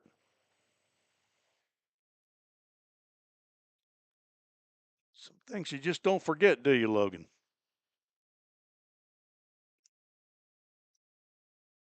Locking pitches. A little muscle memory there for the 6'3", 205-pound junior from Goodpasture High School at Hendersonville, Tennessee, son of Mike and Amy Harrell. TK Madera needs a couple looks back there to keep him at bay as Denning takes a called strike on the outside corner. And Paducah a strike away from getting out of the inning, only allowing 1 run. Sacrifice fly by Kobe Watson scored Wagster after Bingham was forced out at the plate on a ground ball back to the pitcher. Another stop by Harrell as he's calling for that breaking pitch. Full count Ministries, full count.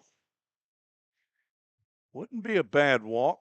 Tyler Humphrey on deck, although Humphrey doubled down the third base line, and he's 2 for 2.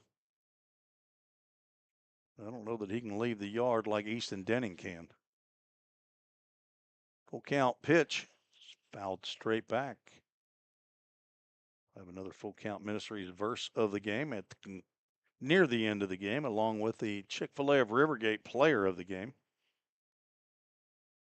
Ryan Sweeney was the Chick-fil-A of Rivergate player of the game in game 1.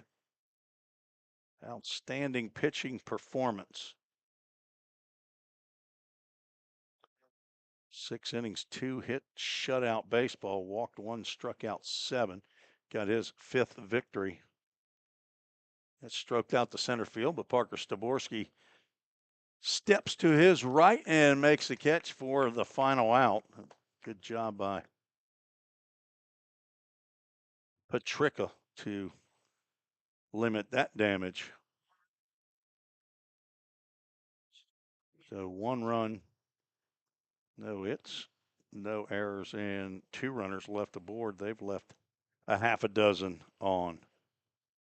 Rhythm down by 4. Be right back for the 5th inning.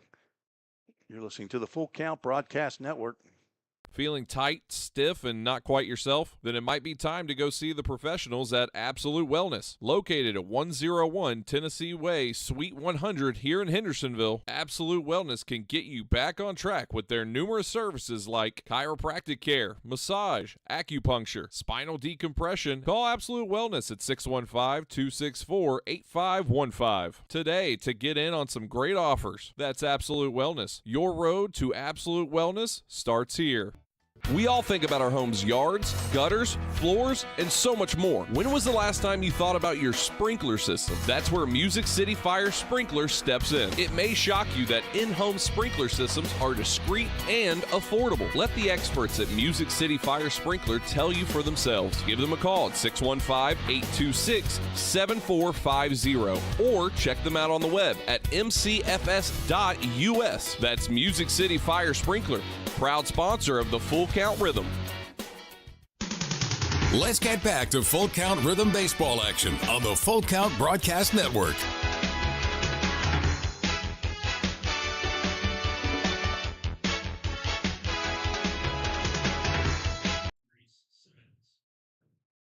Pitcher on for the Chiefs. Right-hander Nathan Bodenberg on in relief of Alex Calhoun, who goes 1 inning, no hits, 1 run. It was unearned. Bodenberg from Hanover College, Carmel, Indiana. First pitch to Trace Simmons misses the plate. Simmons grounded out and walked and scored. Fouls that one straight back. Lori Gettlefinger rooting for some old Hickory steel press bats. Let's not get to the middle of the 5th yet. 1-1 is the count. 2-1 is the count now. Trace Simmons, Blake Carter, Nolan Sargent to face Nathan Bodenberg. Fastball fouled, and Trace would like to have that one back. Although that had some movement back into the hands of Trace Simmons. Should announce his new location. Nope, he actually already has. Pellissippi State. AAA Autoglass foul ball over toward the Anchor Transportation bus, but Steven has parked that one well clear of any AAA Autoglass foul balls. Learned his lesson from up in Fulton. Had one bounce off the top of the bus. Backup curveball stays inside, and a full count Ministries full count. To the DH, Trace Simmons from Beach High School in Hendersonville. He's from Hendersonville, Tennessee. Full count, first pitch, foul ball. Rhythm broke the winning streak. Stopped it at 10 games for the Paducah Chiefs, and now both teams have 10-game winning streaks here in 2025. Full count, of course, their longest 14 games back in 23. Ground ball to the right side. That's going to get between first and second for a base knock for Simmons. His first base hit of the afternoon and evening. Now third hit of the game for full count against 3 pitchers. 2 against Cole Pauley, the starter. Now 1 against Bodenberg as he faces Blake Carter, who's 1 for 2. Simmons has a stolen bag in the game. A little wrinkle curveball there, taken for a strike.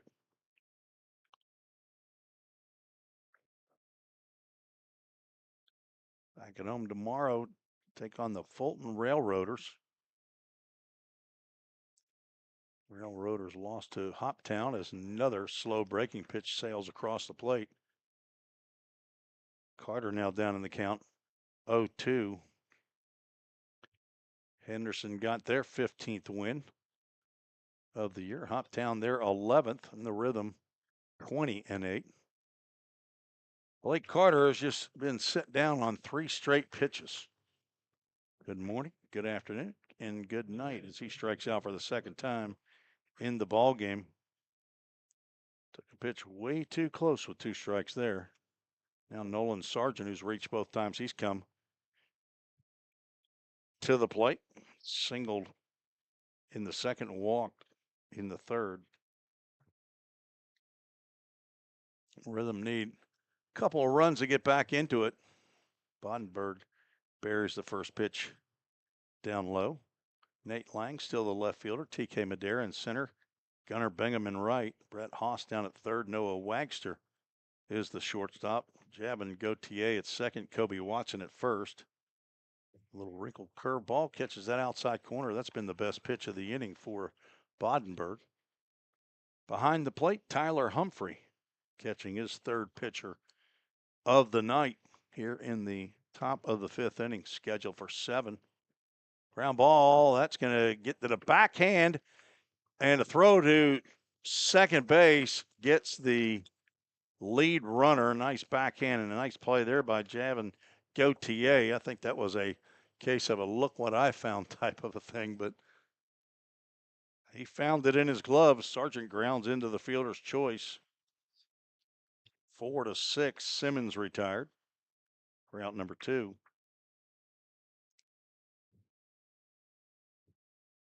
That brings up Parker Staborski, who walked and struck out.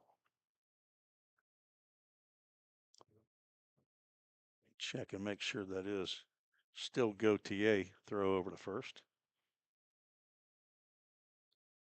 It is. And still Wagster at shortstop, wearing the earring at least in his left ear that I could see shining. Staworski hops 1-2 third base, and that eats up Brett Haas. Runner's going to be at first and second. They're going to flash the fourth error. As Staworski reaches on an E5. And Logan Harrell's going to get his first at bat. Batting left-handed. Not sure if he's still switch hitting or not. Takes a healthy cut at the first pitch. Looked like it was off speed. Comes up empty. 0 for 1. His one at bat officially was a little flare pop out to the shortstop as he sees that slow breaking pitch come around and catch the corner as he bats here with 2 outs and 2 on. That pitch stays outside. State champion at Goodpasture High School. Had some great teams over there at Goodpasture. Jonas Smithson, a teammate of his. Big hop off of second base by Sargent. He likes that hop.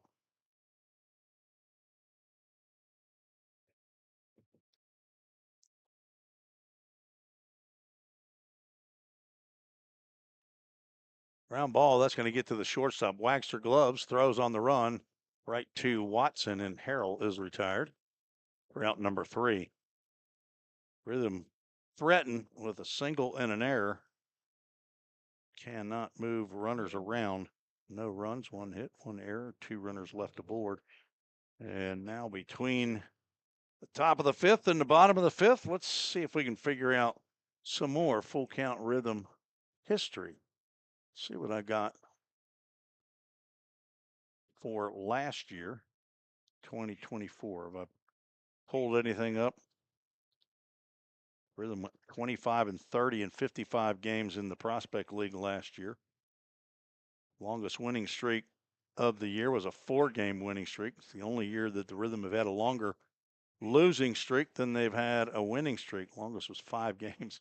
As now Ryan Sweeney gets behind home plate to warm up Eli Lamb, who's the new pitcher on for full count. Not sure if Landon Ward's not feeling well or what, but Ryan Sweeney, he likes to get behind the plate, do a little warming up. Most home runs last year, driven in by Brett Von Dolan. He had 6, 42 RBIs a year ago for Von Dolan. That led the team. He also led the team in games played with 46. So 42 RBIs in 46 games. That's a pretty good year. Joey Parliament and Harrison Travis led the club in doubles with 13. Most stolen bases, Joe Watkins, 16 stolen bases in 17 attempts. That is your full count rhythm history lesson for game 2. Let's get to the Hendersonville Firefighters Association. Call to the bullpen, Eli Lamb from LSU Eunice.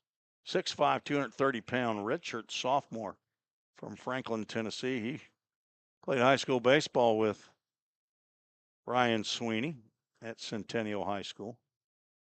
Son of Eric and Nicole Lamb. Brother to Mivy and as a pawpaw in Princeton, Kentucky. Pops and Mimi are in Lexington, Kentucky. And Nana's in Richmond, Kentucky.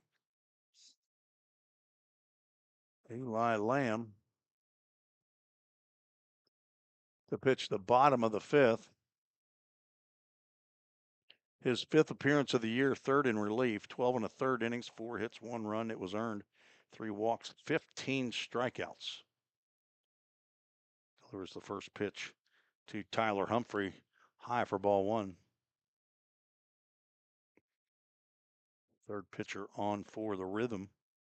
He was warming in the fourth when Roman Paducah put himself in harm's way with a couple of walks and a hit batter, and now Eli Lamb has missed with the first two offerings. First right-hander of the ball game for a full count. Eli Potter and Roman Paducah throw it on the left side, and now Lamb gone 3-0.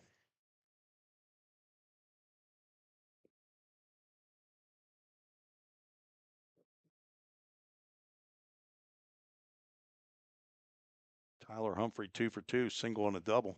Takes a pitch right down Broadway. Paducah 1 2/3, give up one hit, one run. It was earned. Walk 2, did not strike out a batter. That ball's hit out to John Paul Head. He makes the catch for out number 1. Good job by Lamb to come back and get Humphrey.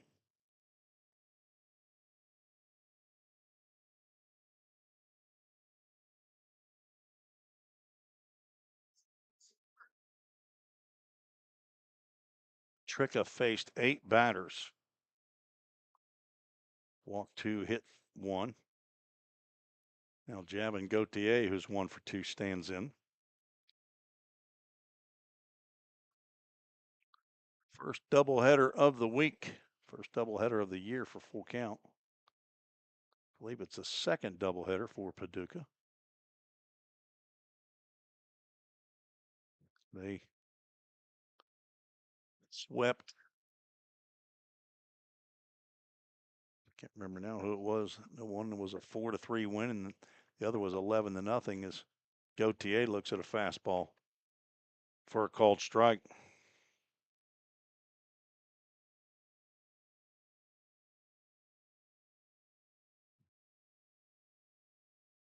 Righty versus the lefty. Logan Harrell's the new catcher. Jonathan Stewart took a foul ball off of his right shoulder, and he had to exit the game. Trey Simmons, who caught game 1, is the DH. That's lined softly to Blake Carter for out number 2. A little bit of a changeup, but he caught it. Looked like it was right in or on the fair line for out number 2. Nate Lang, sac fly and a ground out. Number 9 hole hitter for the Paducah Chiefs. If you weren't with us in game 1, Rhythm scored 3 runs late in the ball game, 1 in the 6th and 2 in the 7th, and shut out Paducah 3-0. Devin McCarron with the game-winning RBI. Single that drove in Lou D'Alessio, and then some Zach Williams insurance agency at Country Financial insurance runs. Gonna have to work on that. Exactly how that to be described. Got some insurance runs brought to you by Country Financial Zach Williams Insurance Agency. 2-0 pitch on the outside corner for a called strike. On a 2-run home run by Charlie Bozeman. Yard card played by Reese Snapka, my oldest grandson, while he was watching and listening on their trip home in Caledonia, Mississippi. So he's gotten the first yard card of the year. Nobody in the Rhythm section has gotten a home run yard card yet. As a matter of fact, we've had some pretty bad results on a couple of those. One was a sack punt. A couple others were just weak ground balls down to the first baseman. There's a 3-1 in there for a called strike to Nate Lang. And a full count Ministries full count. Rhythm trying to put a 0 on the board for the Chiefs in the bottom of the 5th. They scored 3 in the 2nd, 2 in the 3rd, 1 in the 4th. And the pattern would continue if they get a 0. That's a chopper at Spencer Yu. Has to take a quick left on as it bounced left and underhands to Blake Carter for the final out, and there is the 0. And the pattern continues. 4-3, Nate Lang grounds out. As we will move to the top of the 6th inning, Rhythm needs some runs here to see if they can get back in this one.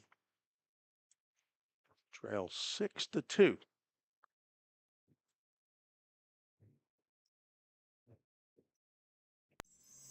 Don't strike out at your next party. Order the food that will get your crowd cheering. Chick-fil-A of Rivergate. We have many catering options available, from our Chick-fil-A nugget trays to our original Chick-fil-A sandwiches to our chocolate chunk cookies and fudge brownies. We have something for everyone. Order online at chickfil-a.com or call the store at 615-851-4007.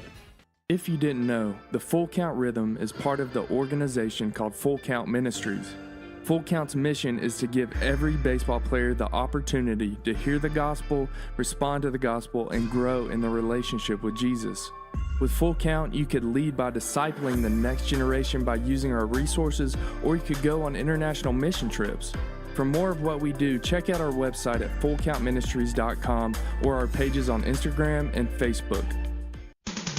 Let's get back to Full Count Rhythm Baseball action on the Full Count Broadcast Network.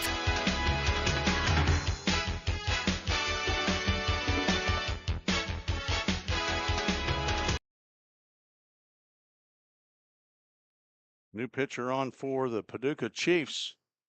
Arguably one of the best in the league statistically. Hayden Alexander is on from Three Rivers Community College. Says the PA guy just said Wabash Valley, so I'm not sure if he's transferred and hasn't shown up. Of course, my roster is from early on, so there's a chance that he's moving. So I'll go with Aiden, the public address announcer. Nathan Bodenberg goes 1 inning. Gives up 1 hit, no runs. Did not walk a batter, struck out 1. Faced 5 as first pitch swinging. Spencer Yu knocks a single into left field. There's a good start for Full Count.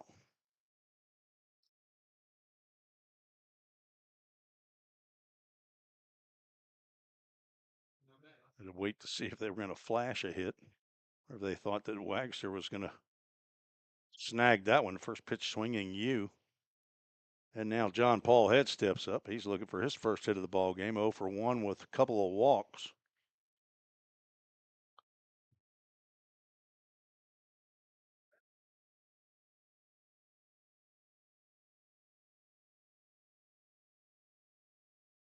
Rhythm have come from behind once this year after they were down 6-0. His Head swings through a fastball. That was the 7-6 victory in game 1 of the year between these two teams. Rhonda Hill rooting for the Rhythm. Another swing and a miss. John Paul has missed 2. Delivered by the left-handed pitcher, Hayden Alexander. Alexander, the most innings pitched, I believe, by anybody in the league. Head takes a ball just outside.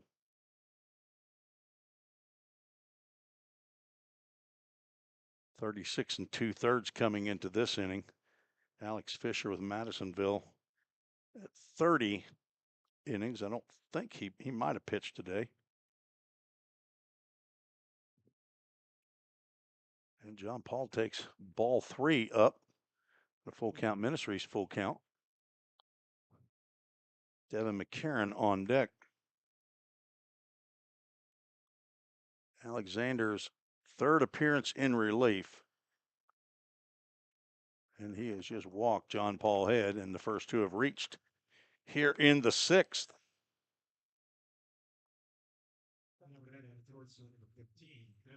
Alexander's walked 18 in his 36-plus innings. He's struck out 51. That leads the Ohio Valley League.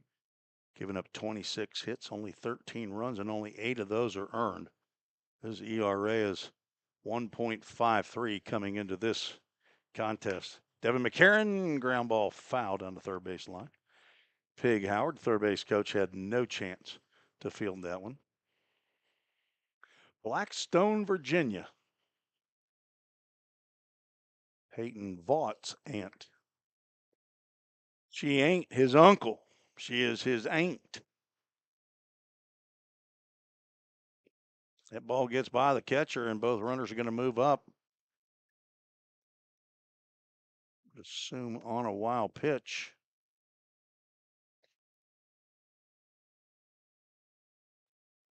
The only remaining game in the Ohio Valley League here on a Sunday night.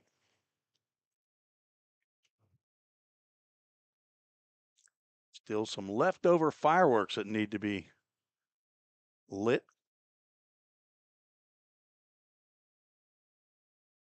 Let's get the strike up there on the foul ball, and the count is accurate now. 2 balls and a strike.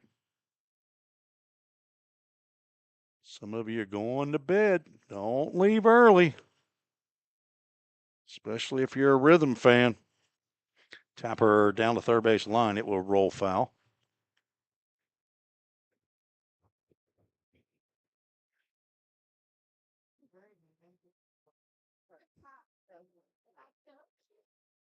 Gave a pass ball to that guy. Wow.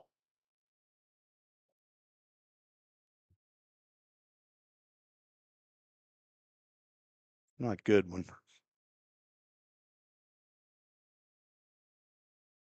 People have not played the game, are scoring games, or at least haven't been around it. He's pretty young, as a matter of fact.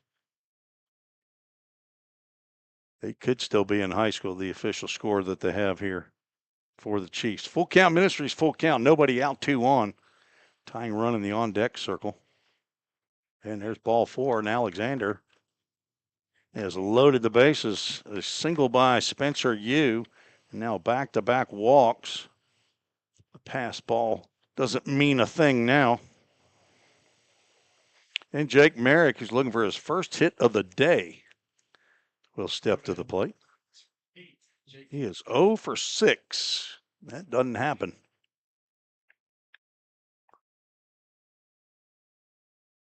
He's got a hitting streak that reached 12 earlier this year.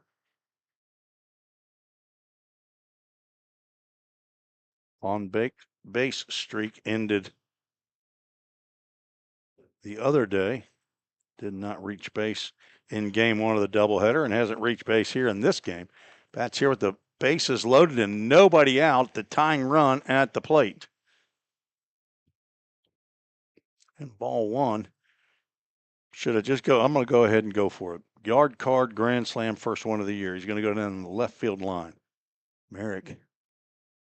Does that look like Alexander took a little bit off and sailed one right across the chest of Jake Merrick for strike 1. On deck, Trace Simmons. And Alexander delivers. Merrick chases. He's going to have to regroup. Scoreboard's got a lot of numbers up there.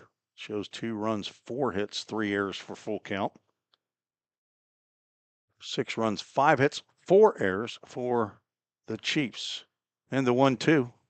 It goes over the head of Tyler Humphrey. You know, it's a pass ball.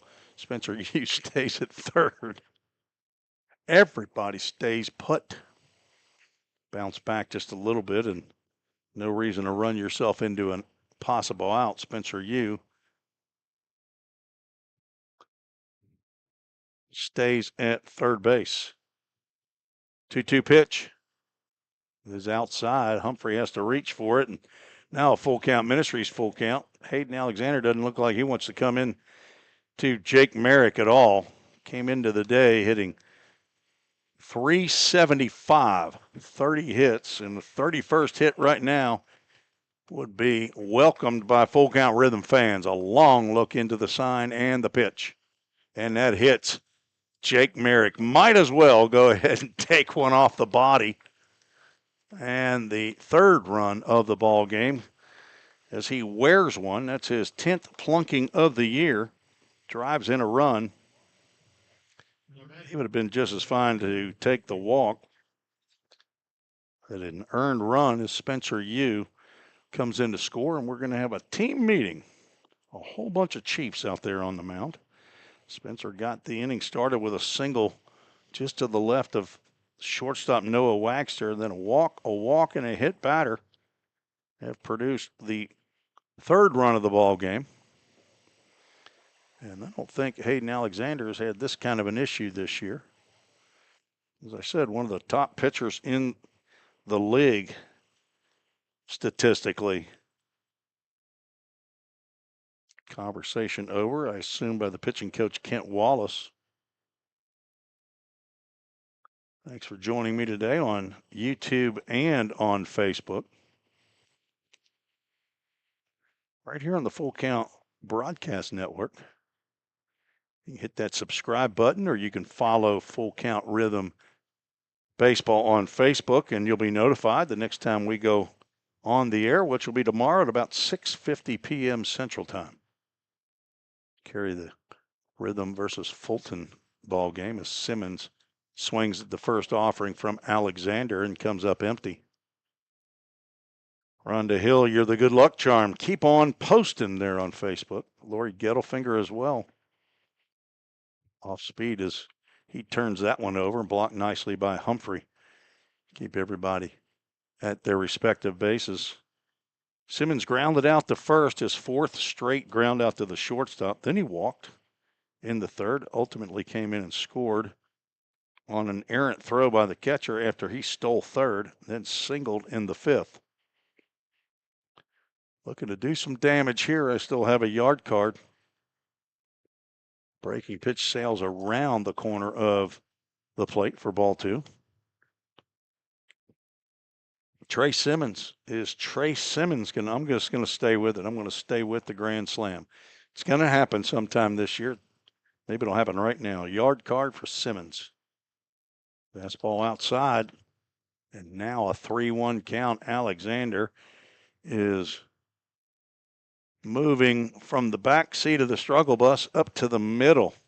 If he walks Simmons, he might be the rear seat passenger. Chopper to third. This should score a run. Haas is going to step on third base to get McCarron out. Well, that drives in another run. And out number one. RBI fielder's choice by Simmons. John Paul Head comes in to score. Karen did not slide. He just went ahead and ran all the way through to see if he could beat Haas to the bag. I'm not sure that was going to be that helpful, because if he's safe at third there, he's overrun the bag. And an easy tag out as Blake Carter swings through an off-speed pitch for strike one. Full count, scoring two, down 6-4. Runners at first and second with one out. Blake Carter 1 for 3. Couple of strikeouts and a single to right field. Let's see if he goes opposite way here on the 0-1 pitch. Check swing on a pitch over the plate for a called strike.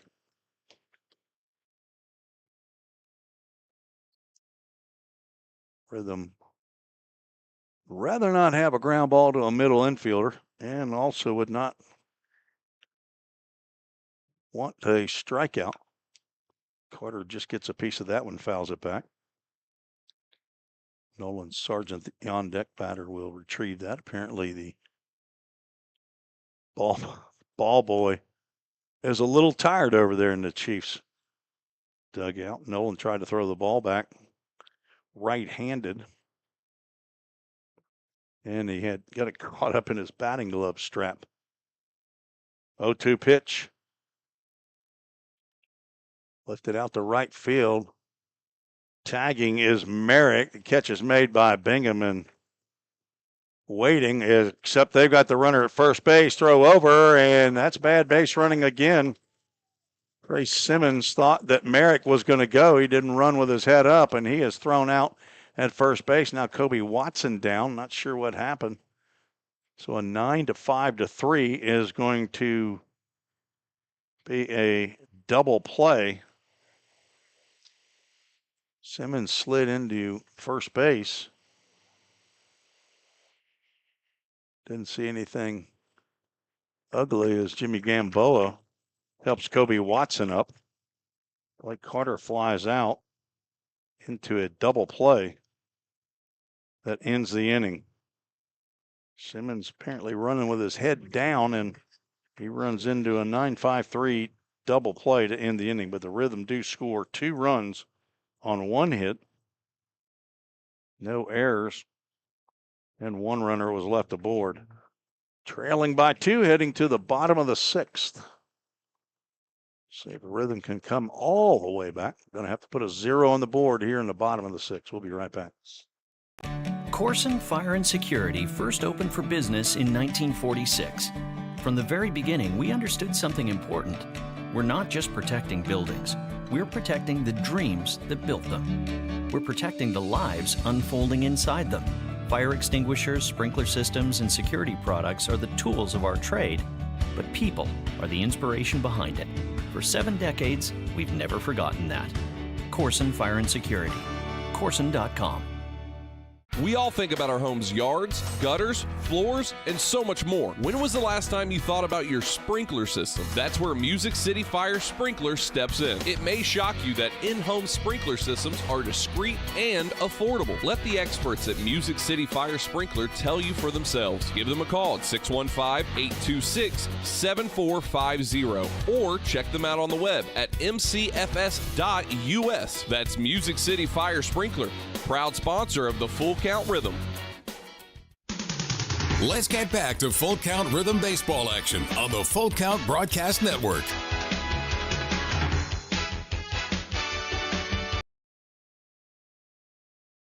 Hendersonville Firefighter Association called to the bullpen for Full Count. Tim Dixon from North Central University, 5'10", 200-pound left-hander, a rising senior. From Vermillion, South Dakota, his parents were just in town, and they are headed back to South Dakota from Hendersonville. Mark and Sonny Dixon. They are regular viewers. His grandmother, Noy, in Des Moines, Iowa, might be listening in the Full Count Broadcast Network. So he faces 1, 2, and 3 in the Chiefs lineup. Delivers a first pitch high and wide to Gunnar Bingham for ball 1. Eli Lamb, a perfect 1-2-3 inning in the 5th. Dixon, the 4th pitcher for Full Count, pitches from the stretch. Soft throwing left-hander. Delivers a pitch at the letters for a called strike. Rhythm had a golden opportunity in the 6th to put a big number on the board. Ran themselves into a double play out. Doesn't mean they would have scored more, but had an opportunity as they had the bases loaded. 1 run already in. Simmons grounded into a fielder's choice on a chopper to the third baseman, and then fly out by Blake Carter.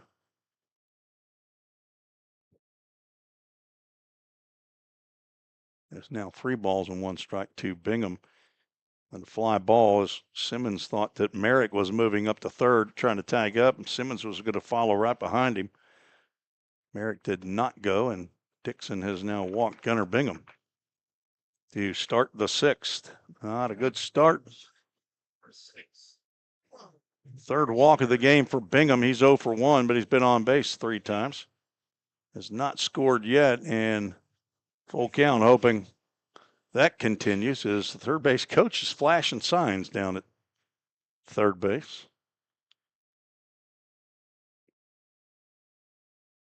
Wagster 0 for 2. He walked and scored in the 4th. Squaring around the bunt, pulls the bat back, and looked like a pretty decent pitch right there. Dixon might have got squeezed a bit. Hoping now for a ground ball. See if Wagster continues to square here He does not. And the pitch gets in there on the outside corner for a called strike. Dixon on for his 8th appearance, all in relief. 9 in the 3rd innings, giving up 16 hits, 14 runs. 10 of those are earned. Walked 8, struck out 6, has plunked 5 batters.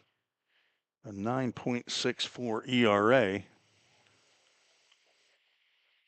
Ground ball to third. This could be 2. Merrick over to second.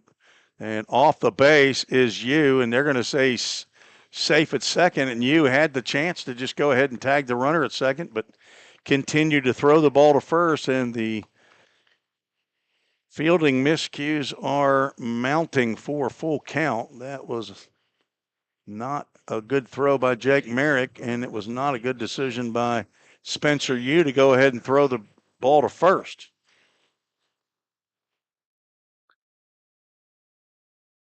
I don't see him putting the 4th error up on the board, but it's absolutely an error.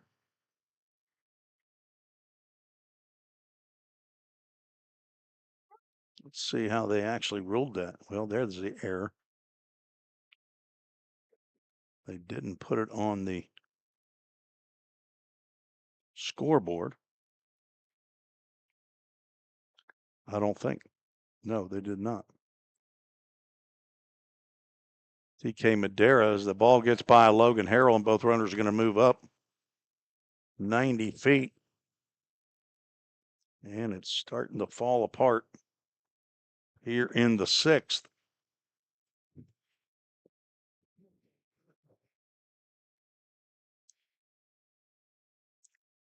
Jake Merrick has had a tough day at third base today.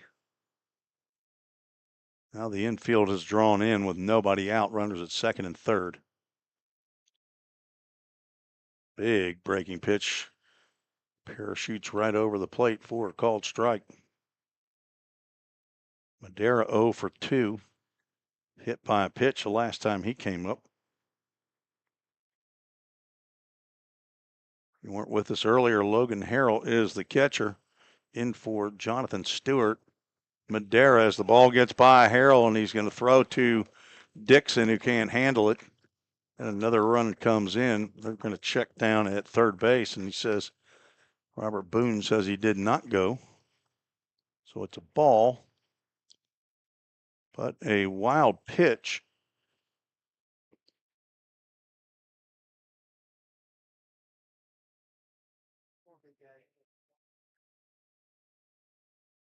This guy doesn't hit nothing but pass balls in this guy's scoring. He don't know a wild pitch from a pass ball to save his life.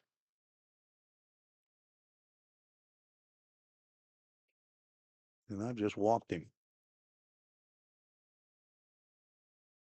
Somewhere in there they called a strike. Full count Ministries, full count. And the runner is not at first base. Run at third. That's a fly ball to deep left center field. Nobody's getting to that one, and a run's going to come in. Madera is not stopping at second. He is heading to third, and he's going to get in there with a stand-up triple.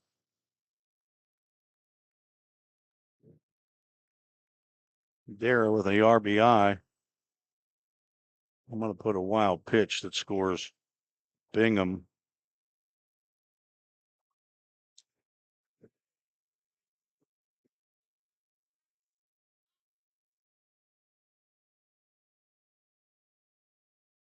But the triple by Madera makes it academic. They are earned runs now. Brad Haas looks at a ball inside. 8-4, so the 2 hard-earned runs in the top of the 6th, given back here in the bottom of the 6th. A walk, an error, and a triple. Swing and a miss. Whoops. Swing and a miss for ball 2. That doesn't work. Even in banana ball. Haas 0 for 3. A couple of fly outs and reached on a fielder's choice. Infield back in on the grass. And that's going to get another run in. Fly out to right center field. Nobody's going to get that one. And it's going to roll to the warning track. Haas going to cruise in with an RBI double.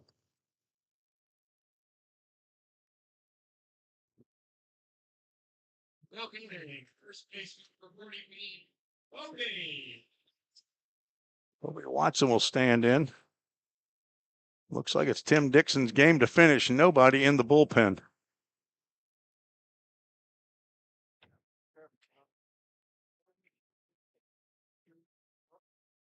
Kobe Watson 1 for 2. He's got a sacrifice fly. Takes ball 1. Now, activity is looks like Eli Emery is getting up. Landon Ward is here. He's going down to warm up Emery.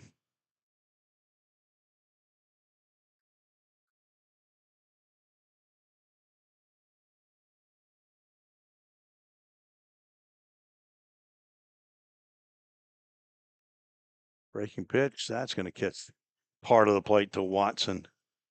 It seemed like he was injured on the play. They have 2-1 on the scoreboard, but I've got 1-2, and I'm going to go with it. Pretty sure he's called 2 strikes to Kobe Watson. He was injured on the double play that got Trace Simmons on the double play at first base. Umpire Hunter Avery making sure that the players on the field know that the count is 2 balls and 2 strikes. Dixon comes set and delivers. That ball's in the dirt. Another pass ball, I'm sure. Moves a runner to third. And a full count. Full count Ministries, full count. I'm laughing just because the official scoring in the league is pretty subpar. If you've been with me all year, that's not a surprise. You hear me saying it for the people who are not with us. There's ball delivered well out to center field. Parker Staborski back, and he's still going back. He'll make the catch. But in to score the 10th run of the game is Brett Haas. 3rd sac fly of the ball game. 2nd by Kobe Watson.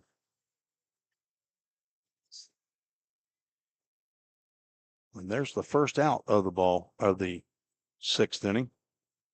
And Easton Denning steps in.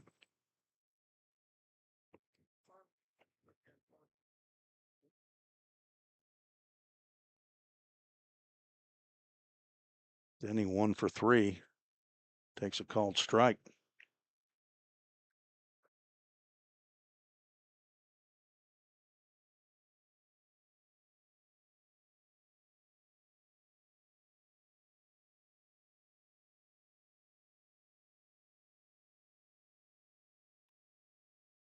Reeled into the bullpen. Landon Ward trying to make a play, but can't get to that one. He's got his mask on. I don't see the pitcher, Eli Emery, any longer.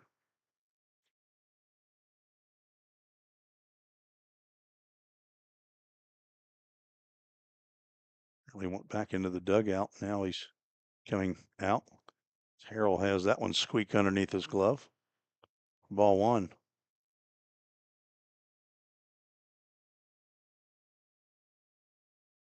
Yeah, Eric Lamb, I agree with that.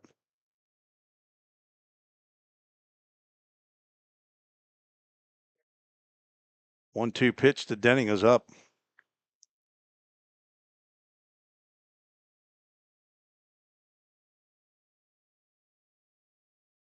Yeah, he said Haas moved to third base on a pass ball. He obviously does not want to know what a wild pitch is.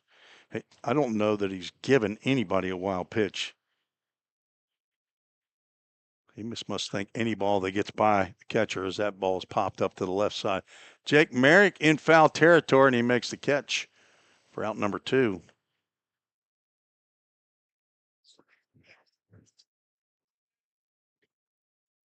Now Tyler Humphrey will come to the plate.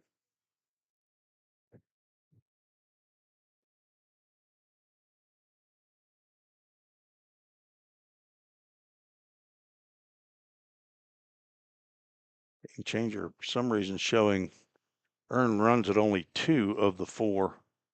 I've got 3 of the 4 that would be earned. That pitch is high to Humphrey as he ducks away.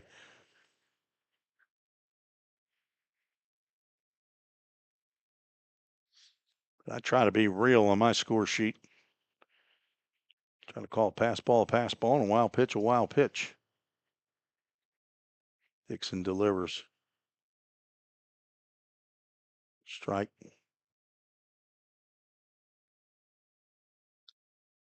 2 hits in the inning, a walk and a sac fly to go along with an error. Another breaking pitch. They're going to say that hit the elbow of Tyler Humphrey. So he didn't look like he was harmed too much there. And at first it looked like he wanted to stay in and hit. 6th hit batter of the year by Tim Dixon. And now Javin Gauthier, another left-handed hitter.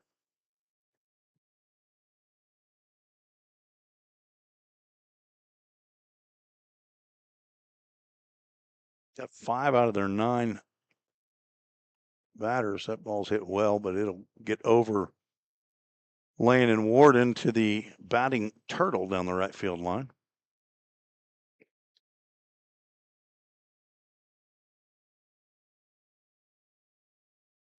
Eli Emery continues to warm in the bullpen.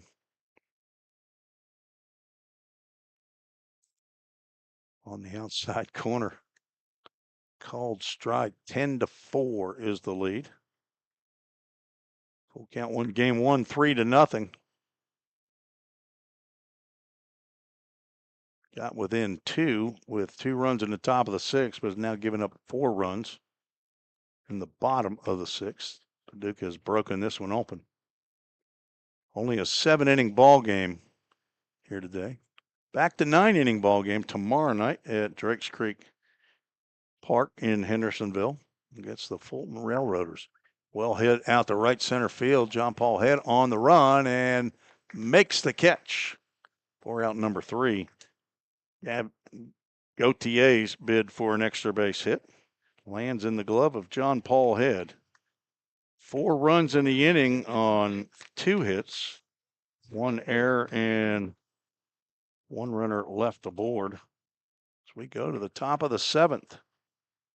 Rhythm have some work to do. They got to put a touchdown on the board. They want to stay in the ball game. We'll be right back on the Full Count Broadcast Network. Corson Fire and Security first opened for business in 1946. From the very beginning, we understood something important. We're not just protecting buildings. We're protecting the dreams that built them. We're protecting the lives unfolding inside them. Fire extinguishers, sprinkler systems, and security products are the tools of our trade, but people are the inspiration behind it. For 7 decades, we've never forgotten that. Corson Fire and Security. Corson.com. We all think about our home's yards, gutters, floors, and so much more. When was the last time you thought about your sprinkler system? That's where Music City Fire Sprinkler steps in. It may shock you that in-home sprinkler systems are discreet and affordable. Let the experts at Music City Fire Sprinkler tell you for themselves. Give them a call at 615-826-7450 or check them out on the web at mcfs.us. That's Music City Fire Sprinkler, proud sponsor of the Full Count Rhythm. Let's get back to Full Count Rhythm baseball action on the Full Count Broadcast Network.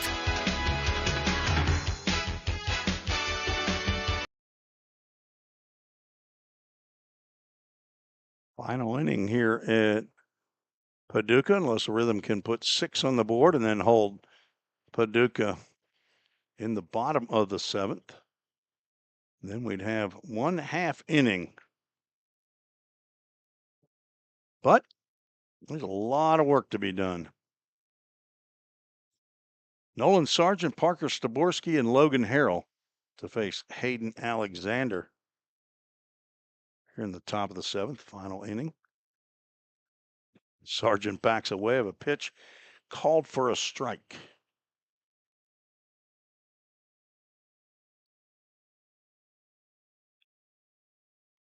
Rounds one right back to Alexander, and Alexander gloves and a high toss over to Watson for out number 1.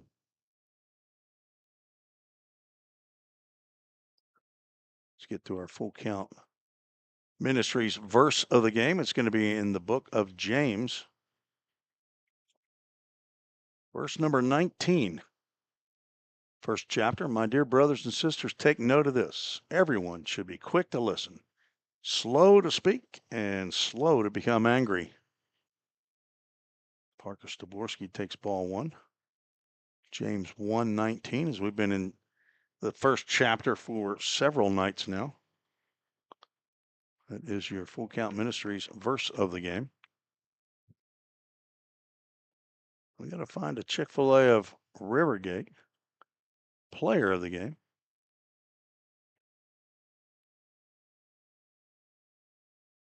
And let's see who it might be. We got 4 hits in the game. Had a pitcher in game 1 as Staborski swings through. Now the count's 2 balls and 2 strikes.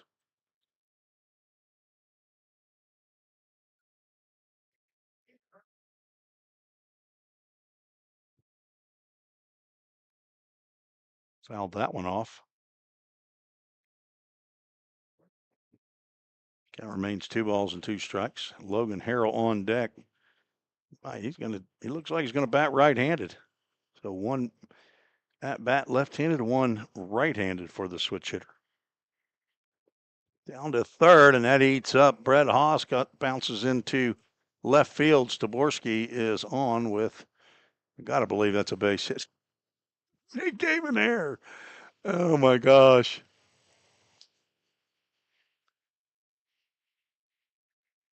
That's amazing. Kids operating scoreboards. Scorekeeping. They don't have anybody in there over 23 probably.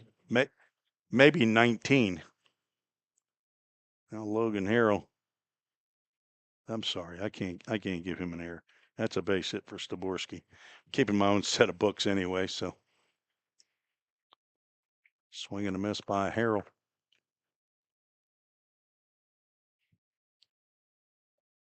I got 1-1. Yes. Scoreboard now 1-1. Lifted out to right field. Bingham's going to come in and make the catch. Route number 2.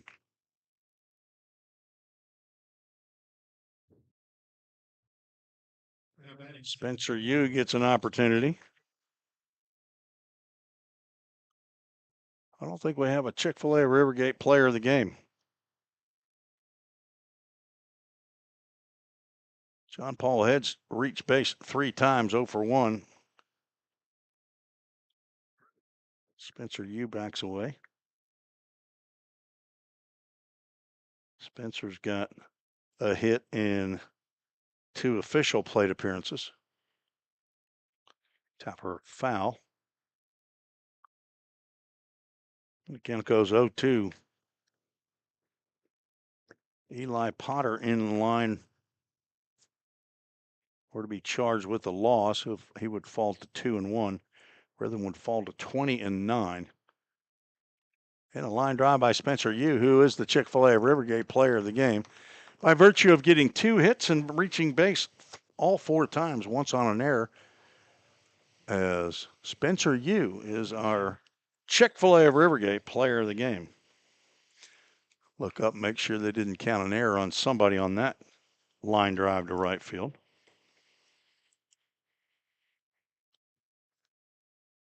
John Paul Head comes to the plate. 0 for 1. See if he can get a base knock. That's line to left field and caught by Nate Lang, and the Paducah Chiefs have come back to win game number 2 and split the doubleheader. Rhythm fall to 20-9. And Paducah 17-12. And a 3-game lead remains for Full Count. First place to second place as this game has gone final. 10-4. Put that final on the board. Thanks to Chick-fil-A Rivergate being our official sponsor all year long, Todd and Linda Hunley, two of the finest people you'll ever meet.